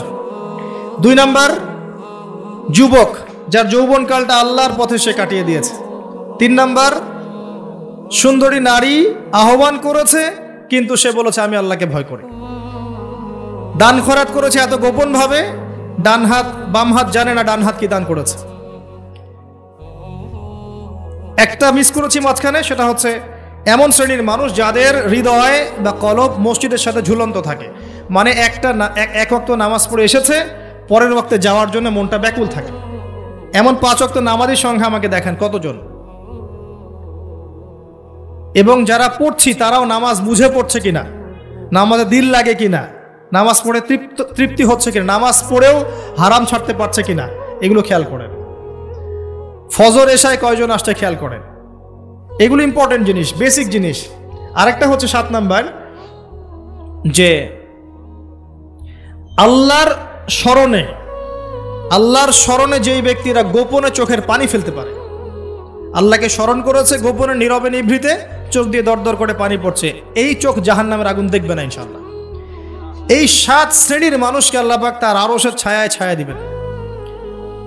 আমরা কি আরশের ছায়া পেতে চাই? আল্লাহ পাক আমাদের এই 7 শ্রেণীর অন্তর্ভুক্ত হওয়ার তৌফিক এনায়েত করুন, আমিন। আমি আলোচনার শেষে এই 7টা পয়েন্ট আপনাদেরকে ধরব। আমি জিজ্ঞাসা করব কারা বলতে পারেন, শুধু হাত উঁচু করবেন, এখন না, শেষের দিকে একটু পরে। যিনি সঠিক উত্তর দিতে পারবেন আমার পক্ষ থেকে স্পেশাল পুরস্কার আছে ইনশাআল্লাহ, হাদিয়া দিব ইনশাআল্লাহ একটা, যদি বলতে পারেন। 7টাই বলতে হবে, মনে মনে মুখস্থ করেন। লেকচার খালি শুনবেন, বাসায় গিয়ে ঘুমাবেন চলবে না। যেটা লেকচার শুনেছেন পড়া দিয়ে তারপর বাসায় যাবেন, এটা ক্লাসের মতো। এবার আসেন, এই আরশের ছায়া আল্লাহ পাক ছায়া দিবেন। এই আরশ আল্লাহ পাক সৃষ্টি করেছেন, তারপরে সৃষ্টি করেছেন কলম। কি সৃষ্টি করেছেন? কলম সৃষ্টি করে বলেছেন উকতুব, কলম বলেছে মাযা আকতুব, কলম তুমি লিখো। কলম বলেছে আমি কি লিখবো? আল্লাহ পাক বলেছেন কিয়ামত পর্যন্ত যা হবে সব লিখে ফেলো। কিয়ামত পর্যন্ত যা হবে সব লিখা আছে, আপনার তাকদীর নিয়ে দুশ্চিন্তা করবেন না। এরপর আল্লাহ পাক সৃষ্টি করেছেন মহাবিশ্ব, কয় দিনে? 6 দিনে। হুয়াল্লাযী খালাকাস সামাওয়াতি ওয়াল আরদা ফি 6 আইয়াম, 6 দিনে আল্লাহ পাক মহাবিশ্ব সৃষ্টি করেছেন। সুম্মা ইস্তাওয়া আলাল আরশ, এরপর আরশে আযীমে সমাসীন হয়েছেন। এরপরে শোনেন, আল্লাহ পাক দীর্ঘদিন পর্যন্ত মানুষ সৃষ্টি করেননি। হাল আতা আলাল ইনসানি হিনুম মিনাদ দাহর লাম ইয়াকুন শাইআম মাযকুরা, এমন একটা সময় চলে গেছে যে মানুষ কোনো আলোচ্য বিষয় ছিল না। পরে আল্লাহ পাক সৃষ্টি করেছেন মানুষকে। ওয়া ইয ক্বালা রাব্বুকা লিল মালাইকা ইন্নী জাইলুন ফিল আরদি খলিফা, খলিফা করে পাঠিয়েছেন। খলিফা করে পাঠিয়েছেন। খলিফা কে এটা একটা বুঝতে হবে। খলিফা দাউদ আলাইহিস সালামকেও বলা হয়েছে। আল্লাহ পাক সূরা সাদে বলেছেন, ইয়া দাউদ, হে দাউদ, ইন্না জাআলনাকা খলিফাতান ফিল আরদ, আমি তোমাকে পৃথিবীতে খলিফা করে পাঠিয়েছি। তোমার কাজ কি? তোমার কাজ হচ্ছে ফাহকুম বাইনান নাসি বিল হক, মানুষের মাঝখানে হকের মানদণ্ডে বিচার ফয়সালা করো। যারা আল্লাহর বিধান অনুযায়ী মানুষের মাঝখানে বিচার ফয়সালা করে, এরা আল্লাহর খলিফা। যারা মানুষের মাঝখানে আল্লাহর বিধান দ্বারা বিচার ফয়সালা করে না, তারা আল্লাহর খলিফা নন। কথা বুঝতে পারছেন? ওয়ালা তাত্তাবিউল হাওয়া, নিজের প্রবৃত্তির অনুসরণ করো না, তাহলে এটা তোমাকে আল্লাহর পথ থেকে বিচ্যুত করবে। আর যারা আল্লাহর পথ থেকে বিচ্যুত হয়ে গেছে, তাদের জন্য অপেক্ষা করছে যন্ত্রণাদায়ক শাস্তি। বিমা নাসু ইয়াউমাল হিসাব, এই কারণে যে তারা হিসাবের দিন ভুলে গেছে। খলিফার ফাংশন আল্লাহর বিধান দিয়ে বিচার ফয়সালা করো। আসেন, এরপরে আল্লাহ পাক আদম আলাইহিস সালামকে নাম শিক্ষা দিলেন। আমি শেষ করে দিচ্ছি, ফিনিশিং এর দিকে আসছি, আপনারা একটু ধৈর্য ধরেন। আল্লাহ পাক আদম আলাইহিস সালামকে সমস্ত নাম শিক্ষা দিয়েছেন। এমন কোনো নাম নাই যেটা আল্লাহ পাক তাকে শিক্ষা দেন নাই। ওয়াল্লামা, আমি আদমকে সমস্ত নাম শিক্ষা দিয়েছি। এরপরে সুম্মা আরাদাহুম আলাল মালায়েকা, এরপরে ফেরেশতাদের সামনে এনেছে এবং ফেরেশতাদেরকে বলেছেন, আল্লাহ বলেছেন তোমরা এই নামগুলো বলে দাও। তারা বলেছে লা ইলমা লানা ইল্লা মা আল্লামতানা। আল্লাহ পাক আদমকে বলেছেন আলাইহিস সালাম, তুমি নামগুলো বলে দাও। এরপর তিনি সমস্ত নাম বলে দিয়েছেন। আল্লাহ পাক তারপরে বলেছেন, আলাম আকুল লাকুম ইন্নী আ'লামু গায়বাস সামাওয়াতি ওয়াল আরদ ওয়া আ'লামু মা তুবদুনা ওয়া মা কুনতুম তাকতুমুন। আল্লাহ পাক এরপরে গিয়ে বলছেন, ওয়া ইয কুলনা লিল মালাইকাতি ইসজুদু লি আদম। এই যে জ্ঞানের কারণে আল্লাহ পাক সম্মানিত করেছেন, এখন বলছেন সিজদা করো। কি কারণে আমরা সম্মানিত বলেন তো? জ্ঞানের কারণে। অতএব জ্ঞান চর্চা আমাদের প্রথম কাজ। ইকরা বিসমি রাব্বিকাল্লাযী খালাক, প্রথমে জ্ঞান, আগে পড়েন তারপর লিখেন, জ্ঞান চর্চা। জ্ঞানের কারণে সম্মানিত হয়েছে। তারপরে আল্লাহ পাক সিজদা করিয়েছেন। ফাসাজাদু, সবাই সিজদা করেছে, কে বাদ দিয়ে? ইল্লা ইবলিস, ইবলিস বাদ দিয়ে। ইবলিস কেন করলো না? আবা ওয়াস্তাকবারা, সে অহংকার করেছে, উদ্ধত আচরণ করেছে। সে যুক্তি দিয়েছে, খালাকতানি মিন নার ওয়া খালাকতাহু মিন তিন, আমাকে সৃষ্টি করেছেন কি দিয়ে? আগুন দিয়ে, আদমকে মাটি দিয়ে, আমি কেন তাকে সিজদা করতে যাব? এই যে আল্লাহর আদেশকে লঙ্ঘন করা, আল্লাহর আদেশের বিরুদ্ধে কথা বলা চিরস্থায়ী জাহান্নামে যাওয়ার কারণ। ইবলিস কিন্তু কম জানতো এমন নয়। ইবলিস প্রচন্ড জ্ঞানী ছিল, আবেদও ছিল। মনের অহংকারের কারণে সে ব্যক্তি জাহান্নামে চলে গেছে। আর সে কিন্তু ফেরেশতা ছিল না, সে ছিল জিনদের একজন। কানা মিনাল জিন, সূরা কাফের মধ্যে আছে। এরপরে খেয়াল করে দেখেন, এই অহংকার যদি আজকে আমাদের মধ্যে চলে আসে, যত বড় ডিগ্রি সার্টিফিকেট থাক না কেন, আমার পরিণাম জাহান্নামী হবে না, আউযুবিল্লাহ। যার হৃদয়ের মধ্যে যাররা পরিমাণ অহংকার থাকবে, আল্লাহ পাক তাকে জান্নাত দিবেন না। অহংকার আল্লাহর চাদর। অহংকার কার চাদর? আল্লাহর চাদর। আল্লাহর চাদর নিয়ে টানাটানি করলে আল্লাহ পাক জান্নাত দিবেন না। অহংকার কাকে বলে? বাতারুল হক ওয়া গামতুন নাস, সত্যকে প্রত্যাখ্যান করা আর অন্য মানুষকে তুচ্ছ তাচ্ছিল্য করা, এটা হচ্ছে অহংকারের নিদর্শন। আপনার ড্রেসটা সুন্দর হোক, কাপড় সুন্দর হোক, এগুলো অহংকারের নিদর্শন নয়। আল্লাহ পাক জামিল ইউহিব্বুল জামাল, আল্লাহ পাক সুন্দর, তিনি সৌন্দর্য পছন্দ করেন, এটা সমস্যা না। অন্যকে তুচ্ছ তাচ্ছিল্য করলে অহংকার হবে। আমি মূল পয়েন্টে আসছি, দেখেন। আদম আলাইহিস সালামকে আল্লাহ পাক জান্নাতে রাখলেন এবং তার সঙ্গিনী হিসেবে তিনি হাওয়া আলাইহিস সালামকে সৃষ্টি করলেন। কথা বুঝতে পারছেন? কি কারণে সৃষ্টি করলেন? আদম আলাইহিস সালামের একাকিত্ব এবং আল্লাহ পাকের দীর্ঘ পরিকল্পনা আছে, এবং ইবলিসকে দিয়ে পরীক্ষা করালেন। আদম আলাইহিস সালামের কোন জায়গা থেকে হাওয়া আলাইহিস সালামকে সৃষ্টি করা হয়েছে বলেন? পাঁজরের হাড়, সোজা না বাঁকা? নবী সাল্লাল্লাহু আলাইহি ওয়াসাল্লাম বলেছেন, বাঁকা হাড়কে জোর করে সোজা করতে যেও না, ভেঙে যাবে। আর ওই অবস্থায় ছেড়ে দিলে বাঁকাই থেকে যাবে। নসিহতের মধ্য দিয়ে, উত্তম আচরণের মধ্য দিয়ে পথ চলতে হবে। ওয়া আশিরুহুন্না বিল মারুফ, এছাড়া কোনো অপশন নাই। আমার কথা শোনেন, এই জায়গা থেকে মেয়েদের পয়েন্টে আসছি আমি। আল্লাহ পাক আদম থেকে হাওয়া সৃষ্টি করেছেন আলাইহিস সালাম। নারী পুরুষ একে অপরের প্রতিদ্বন্দ্বী নয়, যেমনটা পশ্চিমারা শিখিয়েছে। এখনকার আধুনিকায়ন যা শিখাচ্ছে, নারী পুরুষ একে অপরের প্রতিদ্বন্দ্বী। এখানে আল্লাহ বলছেন নারী পুরুষ একে অপরের পরিপূরক, একজন আরেকজনের অংশ, মহব্বত, ভালোবাসা, প্রণয়ের মাধ্যম, একে অপরের প্রতিদ্বন্দ্বী নয়। এখনকার সমাজ শিখায় ছেলে পারলে আমি কেন পারবো না, সে পারলে আমি কেন পারবো না, এটা শিখায় না? কাউন্টারিজম, মানে একে অপরের প্রতিদ্বন্দ্বী। আল্লাহ পাক বলছেন তোমরা একে অপরের পরিপূরক। খেয়াল করে দেখেন, এখান থেকে শুরু হয়েছে সৃষ্টি, তারপরে না সন্তান-সন্ততি জন্ম নেওয়া হয়েছে। এখান থেকে আপনাকে হেদায়েত নিতে হবে যে নারীদেরকে বলবো, আপনারা পুরুষদের প্রতিদ্বন্দ্বী নন, আপনারা পুরুষদের পরিপূরক। একজন নেককার নারী একজন পুরুষের পিছনে থাকলে এই পুরুষ বিশ্ব জয় করতে পারবে ইনশাআল্লাহ। পরে আসেন নূহ আলাইহিস সালাম, তার স্ত্রী কি ঈমান এনেছিল? ঈমান আনে নাই। এখানে মনে রাখবেন, আপনি যদি ঈমান না আনেন, আকীদা ঠিক না করেন, আমল ঠিক না করেন, আপনার পরিচয়, বংশ, গোত্র, বর্ণ আপনাকে বাঁচাতে পারবে না।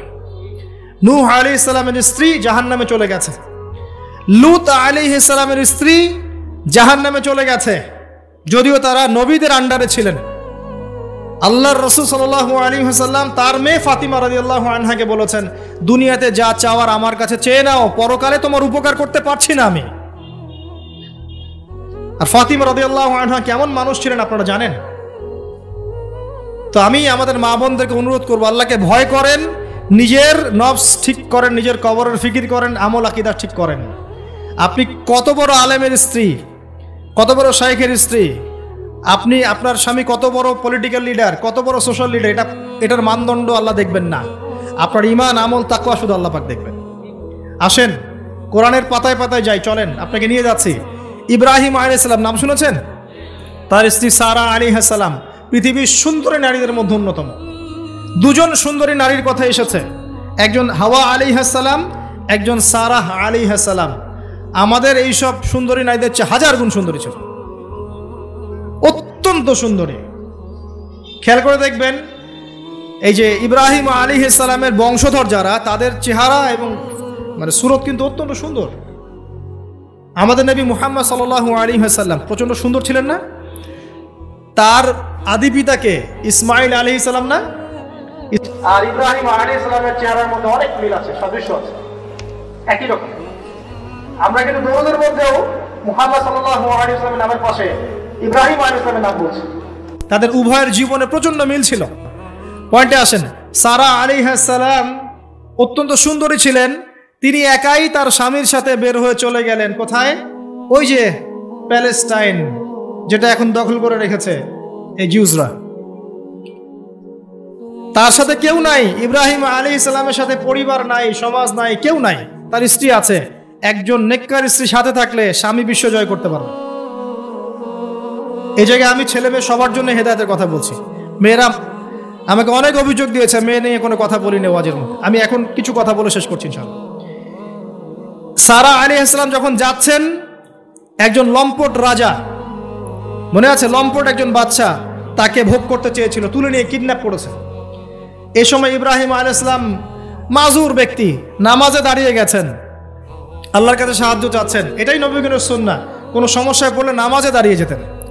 আর আমরা এখন সমস্যায় পড়লে হাউমাউ শুরু করি, তাই না? আর এদিকে সারা আলাইহিস সালাম আল্লাহর কাছে দোয়া করছেন, আল্লাহ তুমি যদি জেনে থাকো আমি আমার সতীত্ব আমার স্বামী ছাড়া অন্য কাউকে দেই নাই, তাহলে আজকে এই জালেমের হাত থেকে আমাকে রক্ষা করো। হাত বাড়াতে না বাড়াতেই তার হাত অবশ্যই পড়ে গেছে। সুবহানাল্লাহ। তিনবার চেষ্টা করেছে, তিনবার বেহুশ হয়ে পড়ে গেছে। এই সারা আলাইহিস সালামের মতো সতীত্ব রক্ষাকারী জেনারেশন কি এখন আছে? এখন তো নিজে নিজের সতীত্ব বিলিয়ে দিতে পারলে বাঁচে। এমনকি কেউ যদি নাও নেয় সতীত্ব, দেখা যায় যে নগ্ন ছবি তুলে ইমো, ফেসবুক, হোয়াটসঅ্যাপে আপলোড দিয়ে শেষ করে ফেলছে। তাই করছে না? ভিডিও কলে প্রেম হচ্ছে, আপনার এই যে গার্লফ্রেন্ড বয়ফ্রেন্ডের সাথে কফি খাচ্ছে, বিছানায় যাচ্ছে, ডেটিং করছে। বিয়ের আগে সব শেষ। বিয়ের পরে যখন এরা কোনো ঘরে যাবে, ওই ঘরে কি সুখ আসবে, শান্তি আসবে? মা বোনদেরকে বলবো, আর আমাদেরকে খেয়াল রাখতে হবে, আমরা যেন আমাদের ঘরে সারা আলাইহিস সালামের মতো মেয়ে স্ত্রী তৈরি করতে পারি। আল্লাহ পাক তৌফিক দান। দেখেন সতীত্বের পাওয়ার। আল্লাহ পাক হাত অবশ করে ফেললেন। এবার ওই বাচ্চা হাদিয়া দিচ্ছে হাজেরা আলাইহিস সালামকে। ঠিক আছে, হাজেরা আলাইহিস সালামকে ইব্রাহিম আলাইহিস সালাম বিয়ে করলেন। কি জন্য করলেন? সন্তানের জন্য। বাই দ্য ওয়ে, এখন আবার একাধিক বিয়ে যদি কেউ করে ফেলে, তাকে সমাজে এবার বাঁকা চোখে দেখা হয়, তার মনে চরিত্র সমস্যা আছে। কিন্তু বিয়ে না করে বিয়ের আগে 10টা প্রেম করলে কোনো সমস্যা নাই, বিয়ের আগে 1000টা জেনা করলে কোনো সমস্যা নাই, পতিতালয় গেলে সমস্যা নাই, ফ্রি মিক্সিং গেলে সমস্যা নাই, গার্লফ্রেন্ডকে নিয়ে ঘুরতে গেলে ডেটিং করলে কোনো সমস্যা নাই। আবার বিয়ে করে ঘরে স্ত্রী থাকতেও বাইরে পরকীয়া করলে কোনো সমস্যা নাই। এগুলোকে আমরা উন্মুক্ত করছি, কিন্তু কেউ সাহস করে যদি কোনো বিধবার দায়িত্ব নেয়, কোনো তালাকপ্রাপ্তার দায়িত্ব নেয়, কোনো অসহায়ের দায়িত্ব নেয়, তাকে খারাপ চোখে দেখা। এই হলো আমাদের সাইকোলজি এখন। অথচ আল্লাহ পাক এই বিধানটা দিয়েছেন কোরআন এবং সুন্নাহয়। যাই হোক, তার জন্য শর্ত আছে। শর্ত পূরণ না হলে করবেন না, কখনো ফরজ নয়। কিন্তু কেউ যদি শর্ত পূরণ করে করতে পারে, তাকে ডিসকারেজ কেন করতে যাবেন? সমাজ চেঞ্জ হয়ে গেছে। হাজেরা আলাইহিস সালাম, এখান থেকে আমি আমাদের মা বোনদেরকে এবং আমাদেরকে একটা হেদায়েতের কথা বলবো ইনশাআল্লাহ। হাজেরা আলাইহিস সালামের ঈমান, আমল, তাওয়াক্কুল দেখেন। তার গর্ভে আল্লাহ পাক সন্তান দিলেন ইসমাঈল আলাইহিস সালামকে। এবার আল্লাহ পাক বলছেন রেখে আসো। কোথায়? ওই মক্কায়, জনমানব শূন্য জায়গায় রেখে আসলেন। সাথে আছে সামান্য পানি, কিছু খেজুর। রেখে আসছেন এবং ইব্রাহিম আলাইহিস সালাম পিছনে হেঁটে চলে যাচ্ছেন। হাজেরা আলাইহিস সালাম বলছেন, আইনা তাযহাবু ইয়া ইব্রাহিম, আপনি কোথায় যাচ্ছেন হে ইব্রাহিম? আপনি আমাদেরকে জনমানব শূন্য জায়গায় ফেলে কোথায় চলে যাচ্ছেন? ইব্রাহিম আলাইহিস সালাম কিচ্ছু বলছেন না, বুকের মধ্যে পাথর। স্ত্রী সন্তানকে জনমানব শূন্য জায়গায় রেখে গেলে কি ভালো লাগবে কারো? বুকের মধ্যে পাথর, চুপ করে আছেন। এক পর্যায়ে হাজেরা আলাইহিস সালাম বলছেন, আপনি কি আল্লাহর আদেশে এই কাজটা করছেন? তখন তিনি বলছেন, হ্যাঁ, নাম, এতটুকু বলেছেন, আমি আল্লাহর আদেশে করছি। এবার এই দেখেন, হাজেরা আলাইহিস সালাম বলছেন যে যদি আল্লাহর আদেশে আপনি করে থাকেন, তাহলে আল্লাহ কোনোদিনও আমাদেরকে ধ্বংস করবেন না ইনশাআল্লাহ। তাওয়াক্কুল। আমি আপনাকে বুঝাই, এখানে কোনো মানুষ নাই, কোনো খাবার নাই, কোনো পানিও নাই, তারপরেও তিনি বলছেন আল্লাহ ধ্বংস করবেন না। আপনি কি বুঝতে পারছেন কি অবস্থা? এবার খাবার পানি শেষ হয়ে গেল, সাই করছেন সাফা টু মারোয়া, মারোয়া টু সাফা, শুধু এক ফোঁটা পানির জন্য। কাকে খাওয়াবেন? বাচ্চাকে। এই দৌড়টা আল্লাহ পাকের কাছে এত পছন্দ হয়েছে, কিয়ামত পর্যন্ত হজের মধ্যে আল্লাহ পাক রেখে দিয়েছেন এটাকে। আপনি সাই করছেন, এটা কার সুন্নাহ? হাজেরা আলাইহিস সালামের। হজের ম্যাক্সিমাম কাজগুলোই তাদের পরিবার কেন্দ্রিক।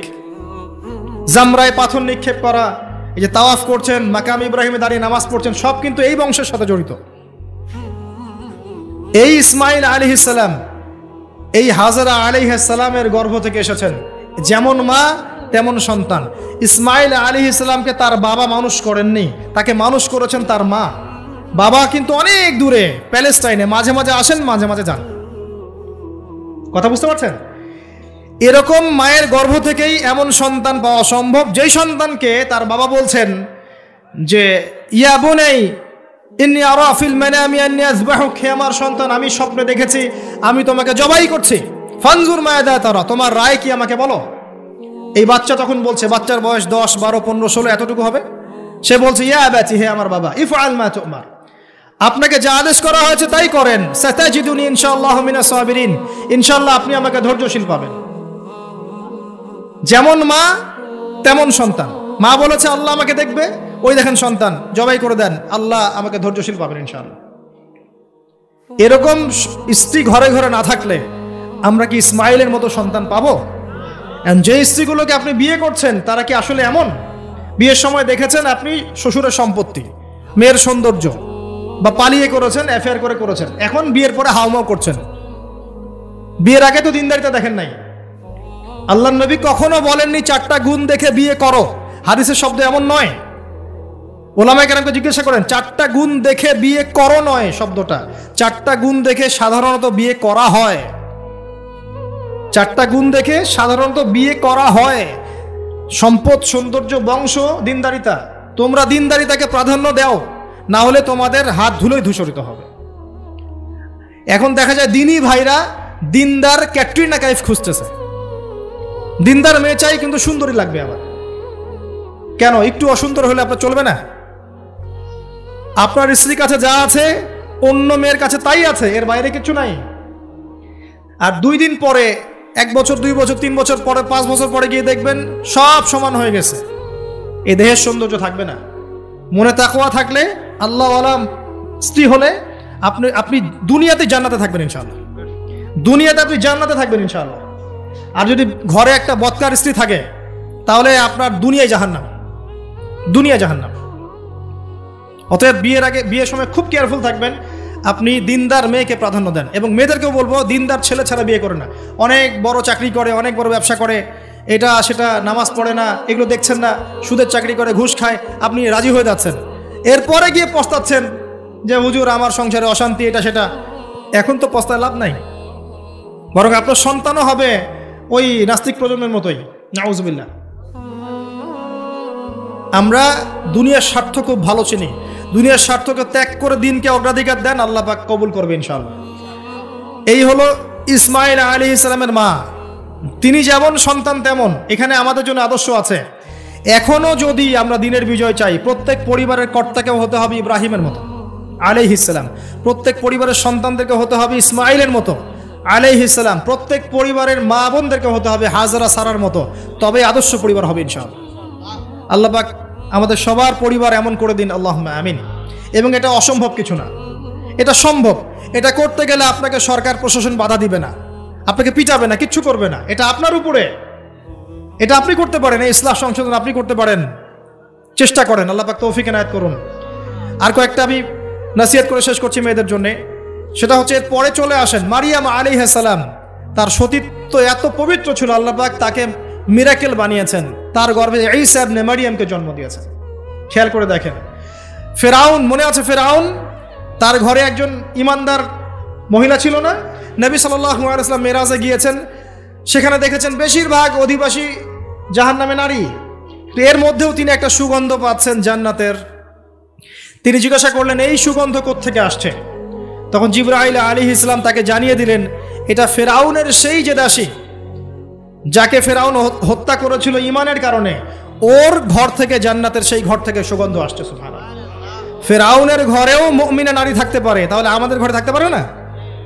থাকতে পারে। ফেরাউনের ঘটনা মনে পড়লো যে মুসা আলাইহিস সালাম, তার মা সন্তানকে ভাসিয়ে দিয়েছিলেন না সিন্ধুকে, মনে আছে? আল্লাহ পাক ওই সন্তানকে তার কোলে আবার ফিরিয়ে দিয়েছেন, মনে আছে? এখানে একটা শিক্ষা আছে। প্রিয় মা বোনরা, আপনারা যদি আপনাদের সন্তানকে আল্লাহর পথে দেন, আল্লাহ পাক আপনার চক্ষু শীতল করে দিবেন ইনশাআল্লাহ। ওই সন্তানকে ঘুরিয়ে এমন একটা অবস্থান দিয়ে আপনার কাছে নিয়ে আসবেন, আপনি ওকে দেখে পরিতৃপ্ত হয়ে যাবেন ইনশাআল্লাহ। এখানে নসিহত আছে, তিনি ভাষাতে পারছিলেন না, মন কাঁদছিল, আল্লাহ পাক মনটাকে কিন্তু নরম করেছেন, শক্ত করেছেন, মনটা শক্ত করেছেন। তারপরে আল্লাহ পাক ওখানে একটা ইলহাম করেছেন, তিনি ভাসিয়ে দিয়েছেন। তারপরে আল্লাহ পাক ওই সন্তানকে আবার তার কোলে ফিরিয়ে দিয়েছেন দুধ পান করানোর জন্য। ঘটনাটা পড়ে দেখেন। আপনি যদি আপনার সন্তানকে আল্লাহর পথে দেন, আপনার সন্তানকে যোগ্য করে আল্লাহ আপনার সামনে নিয়ে এসে দাঁড় করিয়ে দেবেন ইনশাআল্লাহ। আপনি দেখে চোখ শীতল করে ফেলবেন, আল্লাহর উপর ভরসা রাখেন। মুসা আলাইহিস সালামের কথা একটা ঘটনা মনে পড়লো। তিনি যখন ওই যে ঘুষি দিয়ে একজন মরে গেছে, তিনি চলে গেলেন ওই কওমে শুআইব মাদিয়ানে, সেখানে গিয়ে বসে আছেন এবং দেখছেন দুইজন মেয়ে পানি আনার জন্য এসেছে, তাই না? পানি আনতে পারছে না, তিনি গিয়ে হেল্প করলেন। এই মেয়ে দুটো গিয়ে শুআইব আলাইহিস সালামকে বললেন যে হুয়া রাজুলুন কাওয়িউন আমিন, একজন ব্যক্তিকে দেখেছি সে খুব কাওয়ি, শক্তিশালী এবং আমিন, বিশ্বস্ত। শুআইব আলাইহিস সালাম পাঠালেন তাকে ডেকে নিয়ে আসো। এবার এই যে মেয়েটা হেঁটে হেঁটে আসছে, এদিকে মুসা আলাইহিস সালাম গাছের আড়ালে বসে দোয়া করছেন, রব্বি ইন্নী লিমা আনজালতা ইলাইয়া মিন খায়রিন ফাকির। এই মেয়ে হেঁটে হেঁটে এসে মুসা আলাইহিস সালামকে বলছেন, আমার বাবা আপনাকে ডাকছেন। এই মেয়েটার হেঁটে হেঁটে আসাটাকে আল্লাহ পাক সূরার মধ্যে বলেছেন যে এই মেয়েটা লাজুক পায়ে হেঁটে হেঁটে এসেছে। কিভাবে? লাজুক ভঙ্গিতে সে হেঁটে হেঁটে এসে বলেছে, আমার বাবা আপনাকে ডাকছেন। কথা বুঝতে পারছেন? এই লজ্জাশীলতা এখনকার মেয়েদের মধ্যে আপনি আমাকে দেখান। এই লাজুক ভঙ্গিতে হেঁটে আসা মেয়েদের যে হাঁটাটাও পর্দা, মেয়েদেরকে কে বুঝাবে হাঁটার মধ্যেও পর্দা আছে? কে বুঝাবে যে গলার ভয়েসে পর্দা আছে, চোখের চাহনিতে পর্দা আছে? একটা মেয়ে সবকিছু ঢেকেছে, মনে করেন চোখটা ঢাকে নাই, এই চোখ দুটো দেখেই একটা ছেলে তার প্রেমে পড়তে পারে। একটা ছেলে হিসেবে বলছি, এটা সম্ভব। একটা হাতের কবজি দেখে আপনি একটা মেয়ের প্রেমে পড়তে পারেন, ভালো লাগতে পারে, সম্ভব। মেয়েদেরকে আল্লাহ পাক এত সুন্দর করে সৃষ্টি করেছে।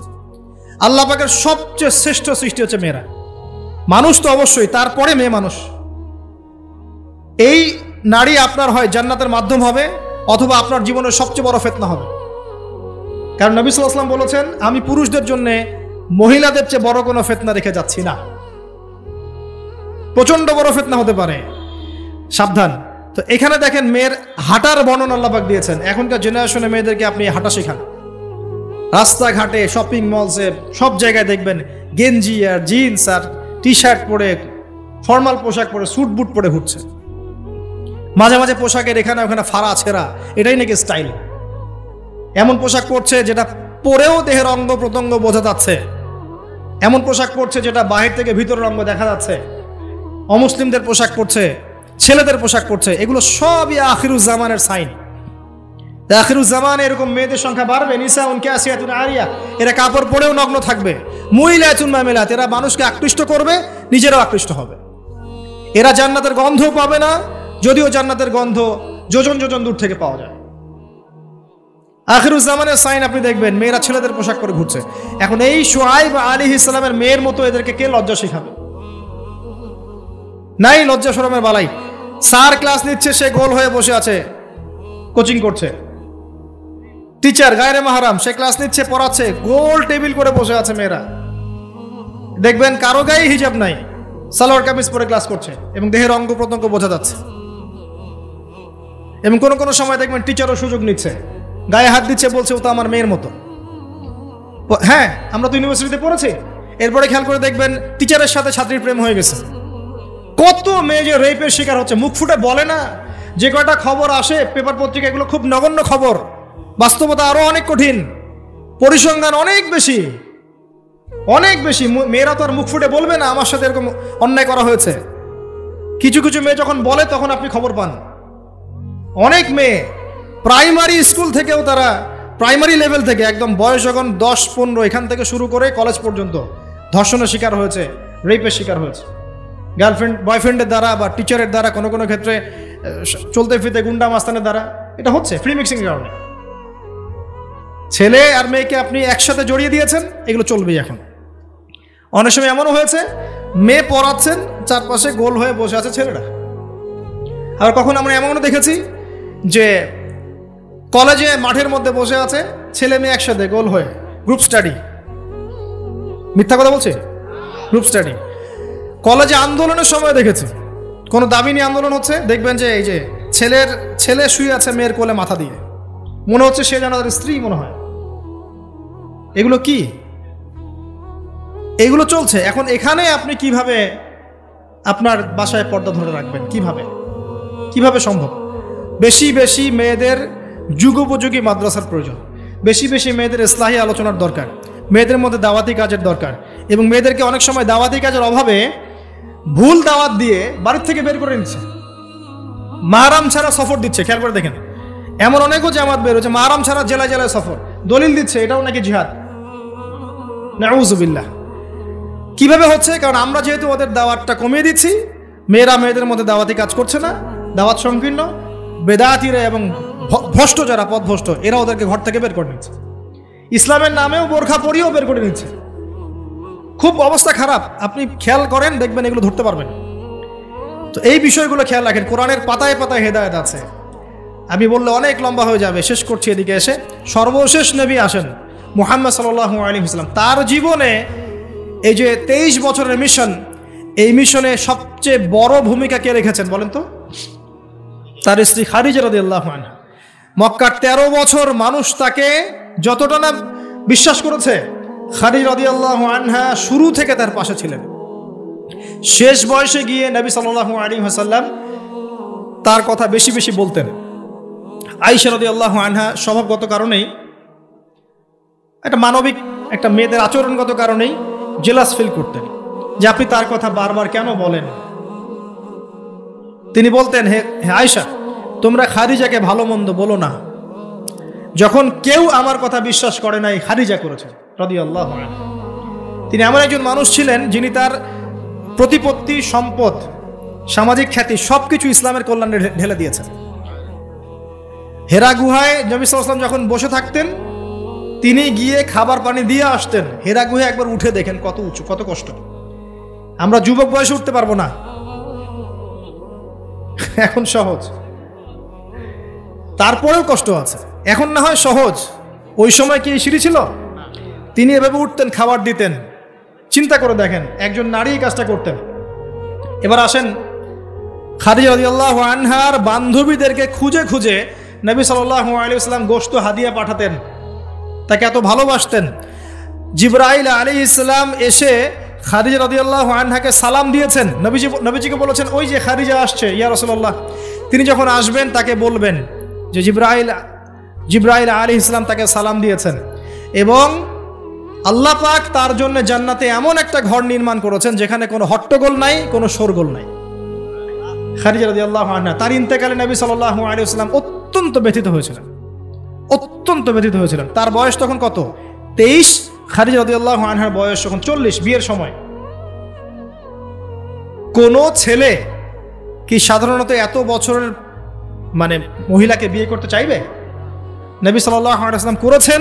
তাদের মাঝে এত হৃদ্যতা, ভালোবাসা ছিল যেটা অন্য কোথাও ছিল না। হ্যাঁ, পরবর্তীতে আয়েশা রাদিয়াল্লাহু আনহার ক্ষেত্রেও নবী সাল্লাল্লাহু আলাইহি ওয়াসাল্লাম বলেছেন যে আমার মন আয়েশার দিকে বেশি টানে, এই কারণে তোমরা আমাকে ভৎসনা করো না। মানুষের মন সব দিকে সমান তো হবে না, কারো দিকে একটু বেশি ঝুঁকবে, এই জন্য তোমরা আমাকে ভৎসনা করো না। আয়েশা রাদিয়াল্লাহু আনহা যতগুলো হাদিস আপনি জানছেন, এর মধ্যে ম্যাক্সিমাম হাদিস যে কয়েকজন রাবি বর্ণনা করেছেন তার মধ্যে একজন হচ্ছেন আয়েশা রাদিয়াল্লাহু আনহা। এই ঘরের হাদিসগুলো কার থেকে জানলেন? আয়েশা রাদিয়াল্লাহু আনহা থেকে। ইসলামের খেদমতে আয়েশা রাদিয়াল্লাহু আনহার যে ভূমিকা, আমাদের এই সেকুলার সোসাইটির সমস্ত নারীকে একত্রিত করলেও কোনো খেদমত আসবে না, আসবে? তো এগুলো আমাদের দৃষ্টান্ত। এখন নবী সাল্লাল্লাহু আলাইহি ওয়াসাল্লাম এই উম্মতের নারীদের জন্য একটা কথা বলে গেছেন। এই দুটা কথা বলে আমি শেষ করছি। একটা কথা হচ্ছে, তিনি দেখে এসেছেন মেরাজের রাতে যে এই উম্মতের বেশিরভাগ নারী জাহান্নামে যাচ্ছে।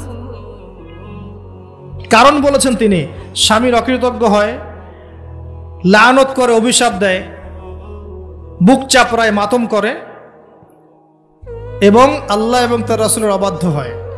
4টা কারণ এসেছে মোটামুটি ভাবে। মৃত্যুবরণ করলে কেউ তারা মাতম করে, গাহাত পাত থাপড় দেয়, চাপড়ায়, জামা কাপড় ছিঁড়ে ফেলে, অনেক ক্ষেত্রে এমন করে। এই কারণে মাইয়াতকে শাস্তি দেওয়া হয়, মা বোনদেরকে এটা ত্যাগ করতে হবে। এরপরে স্বামীর অকৃতজ্ঞ হয়, স্বামী সারা জীবন যদি তার জন্য কাজ করে, তার জন্য তার ভরণ পোষণের ব্যবস্থা করে, একদিন যদি কোনো কিছু ভালো না পায় বলে বসে সারা জীবন তোমার কাছে কিছুই পেলাম না, এবং বেশি বেশি অভিশাপ দেয়, ঝগড়া লাগলেই গালিগালাজ এবং অভিশাপ দিয়ে বসে। এই কাজগুলো যদি তারা ত্যাগ করতে পারে ইনশাল্লাহ তারা বেশি বেশি জাহান্নামে যাবে না। তবে তাদের বেশি বেশি জাহান্নামে যাওয়ার বর্তমান মডার্ন একটা কারণ হচ্ছে ফেমিনিস্ট রেভলিউশন।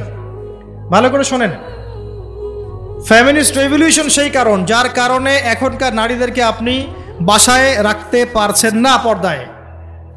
এর কারণে মেয়েরা বাইরে বের হয়ে যাবে, ফ্রি মিক্সিংয়ে যাবে, পর্দা ছেড়ে দিবে, নামাজ কালাম দেখবেন ঠিক ঠিকানা নাই, দেখবেন দিনের জ্ঞান অর্জন করবে না, বেশি বেশি হারাম রিলেশনশিপে লিপ্ত হবে, জেনা বাড়বে, ধর্ষণ বাড়বে, পরকীয়া বাড়বে, আস্তে আস্তে তারা জাহান্নামে। এটা হচ্ছে ফলাফল। এটাই সেই কারণ যার কারণে বেশিরভাগ নারী জাহান্নামে যাবে। খুব সতর্ক থাকবেন। কোনো কোনো ক্ষেত্রে দেখা যায় সামান্য দুনিয়ার স্বার্থে তারা নগ্ন হয়ে মডেলিং করতেও দ্বিধাবোধ করছে না, নগ্ন হয়ে ফিল্মগুলোতে কাজ করতেও দ্বিধাবোধ করছে না, ইজ্জত বিলিয়ে দিয়ে টাকা কামাই করতে দ্বিধাবোধ করছে না।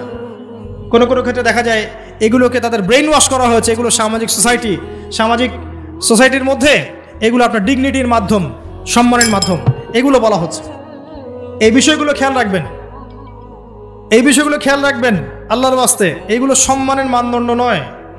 সম্মানের মানদণ্ড আপনার ঈমান, আমল, তাকওয়া এবং আপনার সতীত্ব। একবার সতীত্ব চলে গেলে কখনো ফিরে আসবে না। আল্লাহ পাক বোঝার তৌফিক দান করুন। আর সর্বশেষ কথা হচ্ছে, এই উম্মতের নারীদের জন্যই নবী সাল্লাল্লাহু আলাইহি ওয়াসাল্লাম 4টা কাজের সুসংবাদ দিয়েছেন। 4টা কাজ করতে পারলেই জান্নাতের যে কোনো দরজা দিয়ে ইচ্ছা তারা প্রবেশ করতে পারবে। বাসায় গিয়ে এই হাদিসটা শুনিয়ে দিয়েন।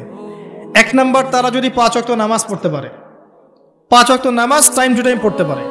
2 নাম্বার, তারা যদি রমজান মাসে সওম রাখতে পারে। 3 নাম্বার, তারা যদি লজ্জাস্থানের হেফাজত করতে পারে, মানে পর্দা করতে পারে। এখানে আমি খাস পর্দা বুঝাচ্ছি, ডিজিটাল পর্দা বুঝাচ্ছি না, খাস পর্দা বুঝাচ্ছি। পোশাক এমন হবে না যেটা পরলে শরীরের কাঠামো বোঝা যায়, এমন পোশাক চলবে না। পোশাক এমন হবে না যেটা পরলেও বাহির থেকে ভিতরের অঙ্গ দেখা যায়। পোশাক এমন হবে না যেটা অমুসলিমদের সাথে সাদৃশ্য আছে। আর পোশাক এমন হবে না যেটা পুরুষদের পোশাক। তারা যদি তাদের লজ্জাস্থানকে হেফাজত করতে পারে। আর 4 নাম্বার, যদি স্বামীর আনুগত্য করতে পারে। এই 4টা কাজ যে নারী করতে পারবেন ইনশাআল্লাহ জান্নাতের যে কোনো দরজা দিয়ে ইচ্ছা প্রবেশ করতে পারবেন ইনশাআল্লাহ তাআলা। আমরা পারিবারিক ক্ষেত্রে স্বামীদেরকে অনুরোধ করব, আমাদের অনেক দোষ আছে, স্বামী ভাই পিতাদেরকে অনুরোধ করব যে মেয়েদেরকে ছোটবেলা থেকে পড়াশোনা শেখান। কন্যা সন্তান হলে মুখটা কালো করার দরকার নাই, তারা আমাদের বোঝা নয়, বরং তারাই দেখবেন ওমর, খালিদ, ওসমান, আলীর মতো সন্তান জন্ম দেবে ইনশাআল্লাহ আযজা ওয়া জাল। তাদের গর্ভ থেকেই সন্তান জন্ম হবে ইনশাআল্লাহ। সন্তান মেয়ে হলে মুখটা কালো করার প্রয়োজন নেই। আমরা ওদেরকে দিন শিক্ষা দিব, উপযুক্ত পরিবেশ দিব, নিরাপত্তা দিব, নিরাপদ পরিবেশে দিন শেখার ব্যবস্থা করব। এটা আমাদের উপর দায়িত্ব। তাদেরকে সম্পত্তির অধিকার দিতে হবে, এটা আমাদের উপর দায়িত্ব। জুলুম করা যাবে না, তাদের উপর জুলুম করা যাবে না। তাদের ব্যাপারটা, ফিতরতটা হচ্ছে তারা একটু বক্র হবে। তাদের ফিতরত, তাদের চরিত্র স্বভাব হচ্ছে তারা একটু বক্র হবে। এটাকে মেনে নিয়েই চলতে হবে। ফিতরত এটা ওদের, তারা বক্র হবে। আপনাকে আমাকে মেনে নিয়েই চলতে হবে। আল্লাহ পাক তৌফিক দান করুন। এটা এই জায়গায় শয়তান এসে সুযোগ খুঁজবে, এই জায়গায় শয়তান এসে সুযোগ খুঁজবে, এখানেই সবরের পরিচয় দিতে হবে। আল্লাহ পাক তৌফিক দান করুন। তাদের দিন শিক্ষা নিশ্চিত করার পর আমলের এখতিয়ার দিতে হবে। সারাদিন ওদেরকে দুনিয়ার কাজে ব্যস্ত করে রাখবেন না। আমরা ওদের উপর যত কাজের চাপ দিয়ে রাখি, এই কাজগুলো করার পর আমল করার ওদের ফুরসত থাকে না। কাজের চাপ কমিয়ে দেন। এতগুলো তরকারি কেন রান্না করতে হবে? 1-2টা করলেই তো এনাফ। সময় দেন, ওদেরকে সময় দেন। প্রতি বেলায় কেন চুলায় হাঁড়ি চলাতে হবে? নবী সাল্লাল্লাহু আলাইহি ওয়াসাল্লামের তো বাড়িতে 3 মাস কখনো চুলাই জ্বলে নাই। পরপর 2 বেলা তিনি কখনো পেট ভরে খাননি। আমাদের প্রত্যেক বেলায় কেন এত রান্না করতে হবে? ওদেরকে এত ব্যস্ত রাখবেন কেন? সময় দেন, পড়াশোনা করতে দেন, তালিম করতে দেন। 1 বেলা রান্না করেন, 3 বেলা খান। ওরা এত মার্কেটে ঘুরবে কেন? আমরা কি মরে গেছি নাকি? আমরা মাসের বাজার করে দিব। 1 মাসের বাজার আগে করা শেষ, বাসায় থাকো। মাসের বাজার করে ফেলবেন। রমজান আসছে, রমজান আসার আগেই সব শপিং শেষ। রমজান মাস আসার আগেই রমজান এবং ঈদের সব শপিং শেষ করে ফেলেন। যতটুকু সামর্থ্য আছে এটা দিয়ে করেন। রমজান মাস পুরো ইবাদতে কাটাবেন ইনশাআল্লাহ। ঘন ঘন মার্কেটে যাবেন না, বাড়ির মা বোনদেরকে এত মার্কেটে যেতে দিবেন না, বাসায় রেখে দিবেন। এত প্রয়োজন নাই তো আমাদের। বাসায় পরিবেশটাই মূল কথা।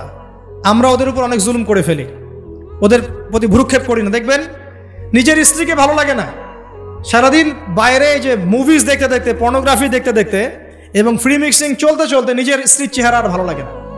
বিয়ের আগে যে 10টা প্রেম করে আসছে, এখন স্ত্রীর চেহারা ভালো লাগবে কেমন করে?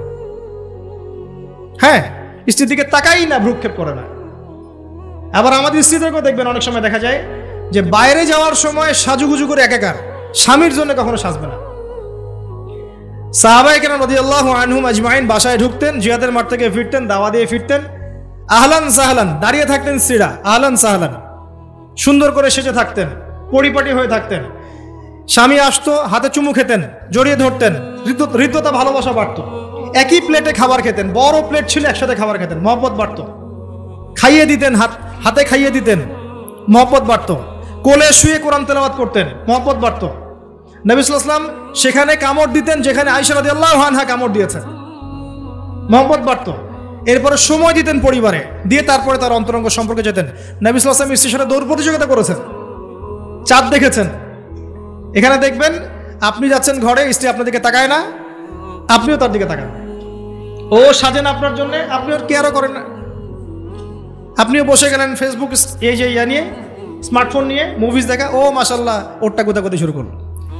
কেউ কারোর সাথে সম্পর্ক নেই। 1 বছর যাইতে না যাইতেই বিয়ের ভালোবাসা মহব্বত সব শেষ। অথচ আল্লাহ পাক বলেছিলেন যে আলা বাইনাকুম মাওয়াজ্জাতা ওয়া রাহমা। এই হৃদ্যতা ভালোবাসা যদি জীবন্ত না করতে পারি, আমাদের পরিবারগুলোর মধ্যে কাঠামো ঠিক থাকবে না। এবং এইসব পরিবেশে যে বাচ্চা কাচ্চারা বড় হবে, এরা আগামী দিনে উম্মার হাল ধরতে পারবে না। মুহাম্মদ সাল্লাল্লাহু আলাইহি ওয়াসাল্লাম মানুষকে ভালোবাসতেন, কারণ ছোটবেলা থেকে তাকে ভালোবাসার পরিবেশে বড় করা হয়েছে। উমর রাদিয়াল্লাহু আনহু খুব কঠোর ছিলেন, কারণ ছোটবেলা থেকে তাকে কঠোরতার মধ্যে মানুষ করা হয়েছে। এই বিষয়গুলো মানুষের উপর প্রভাব বিস্তার করে। আমরা আমাদের মা বোনদেরকে রিকোয়েস্ট করব, 5 ওয়াক্ত সালাত ঠিকঠাক মতো আদায় করবেন। আপনারা সুযোগ করে দিবেন, দ্বীনি শিক্ষায় শিক্ষিত হবেন, মাদ্রাসার সাথে সম্পৃক্ততা রাখেন, মহিলাদের তালিমি হালাকা করেন, তাদের মাঝে দাওয়াতি কাজ করেন, পর্দার দিকে খেয়াল রাখেন। স্বামীদেরকে অনুরোধ করব, ভাইদেরকে বলবো এবং আমি সন্তানদেরকে বলবো, মায়ের, বোনের, স্ত্রীদের দিকে খেয়াল রাখেন, তাদের দিন শিক্ষা নিশ্চিত করেন, তাদের পর্দা নিশ্চিত করেন, তাদেরকে দিন শেখান, বোঝান। আল্লাহ রাব্বুল আলামিন ইনশাআল্লাহ জান্নাতি পরিবার গড়ে দিবেন। এই পরিবারগুলো দিয়ে যখন সমাজ গঠিত হবে, এই সমাজ দেখবেন ইনশাআল্লাহ তাআলা একটা আলোকিত সমাজে পরিণত হবে ইনশাআল্লাহ আযজা ওয়া জাল। আজকে আমার মনে হয় যথেষ্ট বলেছি। ইনশাআল্লাহ আগামী কোনো লেকচারে আল্লাহ যদি চান আরও কিছু বিষয় আপনাদের সাথে শেয়ার করবো ইনশাআল্লাহ আযজা ওয়া জাল। আমরা সবশেষে আল্লাহর কাছে দোয়া করছি, আল্লাহ পাক আমাদের সবাইকে পবিত্র কোরআন এবং সুন্নাহ অনুযায়ী জীবনযাপন করার তৌফিক এনায়েত করুন। আমাদের প্রত্যেকের পরিবারটাকে আল্লাহ পাক জান্নাতের টুকরা হিসেবে পরিণত করুন। আল্লাহ পাক আমাদের সবাইকে দ্বীনের জ্ঞান অর্জন করার তৌফিক দান করুন, জানা অনুযায়ী আমল করার তৌফিক আল্লাহ পাক দান করুন। আল্লাহ পাক আমাদের মা বোনদেরকে খাস পর্দায় থাকার তৌফিক দান করুন, ভুল পথে থাকলে তওবা করে ফিরে আসার তৌফিক দান করুন। আল্লাহ পাক আমাদের সন্তানদেরকে ইসমাঈল আলাইহিস সালামের মতো মানুষ করার তৌফিক দান করুন। আমাদের প্রত্যেকের পরিবার আল্লাহ পাক হালাল রিজিক যথেষ্ট করে দিন, আমাদের বেকারত্ব দূর করে দিন, যাবতীয় অপসংস্কৃতি, অন্যায়, অত্যাচার থেকে আল্লাহ পাক আমাদেরকে বিরত রাখুন, আমাদেরকে সুদ, ঘুষ, জেনা, ব্যভিচার থেকে আল্লাহ পাক বাঁচিয়ে রাখুন।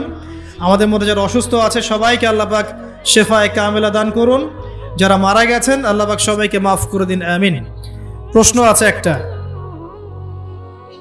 7টা কাজ বলতে হবে। জি, আপনি আগে হাত তুলেছেন, দাঁড়ান। 7টা বলতে হবে।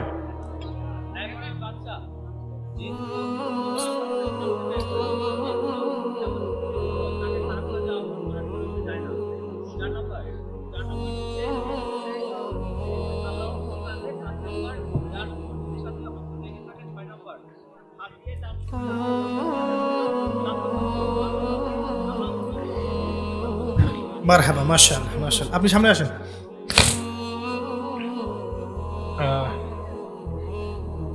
জি শিওর। কি নাম ভাইয়ের? শুকরিয়া। কি করেন? শুকরিয়া, জাযাকাল্লাহ। ইন্টারমিডিয়েট একটা ছেলে এই হাদিসটা অ্যান্সার দিতে পারছে, এটা কিন্তু আমার জন্য গর্বের বিষয়। আমার পক্ষ থেকে তার জন্য একটা হাদিয়া থাকবে। সবার আছে?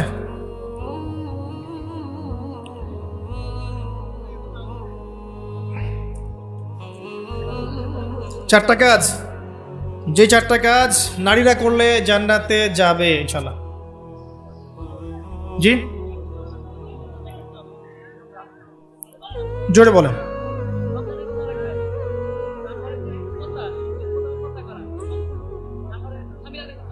শুক্রিয়া, আসেন সামনে আসেন। জাযাকাল্লাহ, মাশাআল্লাহ, জাযাকাল্লাহ। আরো আছে, আরো আছে, বসেন। কি নাম আপনার? বসেন, শুক্রিয়া, জাযাকাল্লাহ খায়রান। পর্দার চারটা মূলনীতি বলেছি, পর্দার চারটা মূলনীতি বলেছি, কে বলতে পারবেন? বলেন।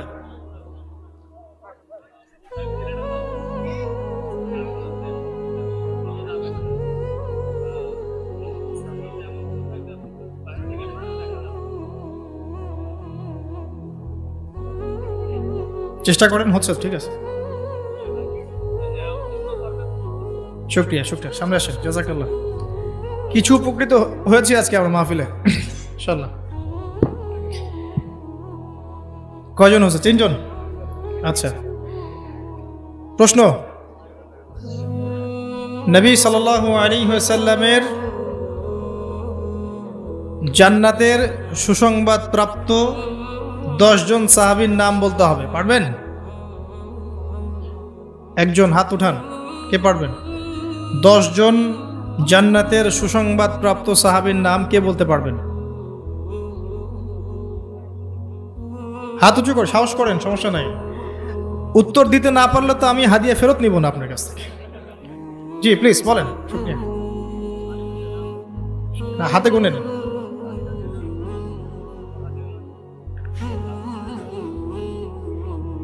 ভুল হয়েছে, বসেন। কে বলতে পারবেন? 10 জন জান্নাতের সুসংবাদ প্রাপ্ত সাহাবীর নাম। 10 জন ক্রিকেট প্লেয়ারের নাম পারবেন? বাংলাদেশ ন্যাশনাল টিমের 10 জন প্লেয়ারের নাম পারবেন?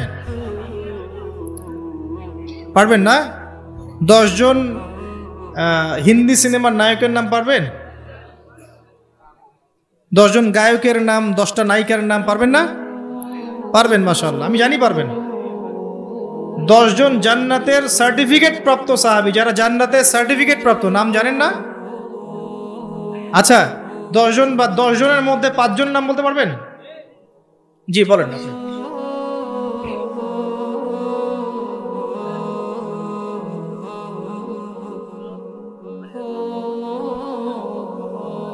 আরো ট্রাই করেন, পারবেন তো? হ্যাঁ, আরো বলেন। জুবাইর ইবনে আওয়াম। আর কে বলেন? কয়টা পারছেন? 7টা। আচ্ছা আসেন, শুকরিয়া, জাযাকাল্লাহ, তাও চেষ্টা করছেন।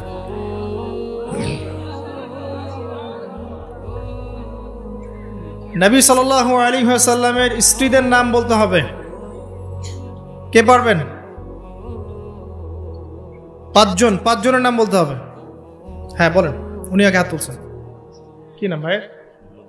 শুকরিয়া, বোরহান ভাই, বসেন। বলেন বলেন। আগে আয়েশা রাদিয়াল্লাহু আনহা, উনাকে তো বিয়ে করছে, দেরি আছে। প্রথমে কে? হ্যাঁ, তারপরে?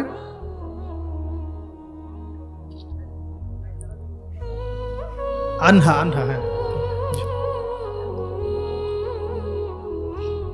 বলেন বলেন, ট্রাই করেন। উনি সাহস করেছেন, বাকিরা সাহস করেন কেউ? জি জি বলেন।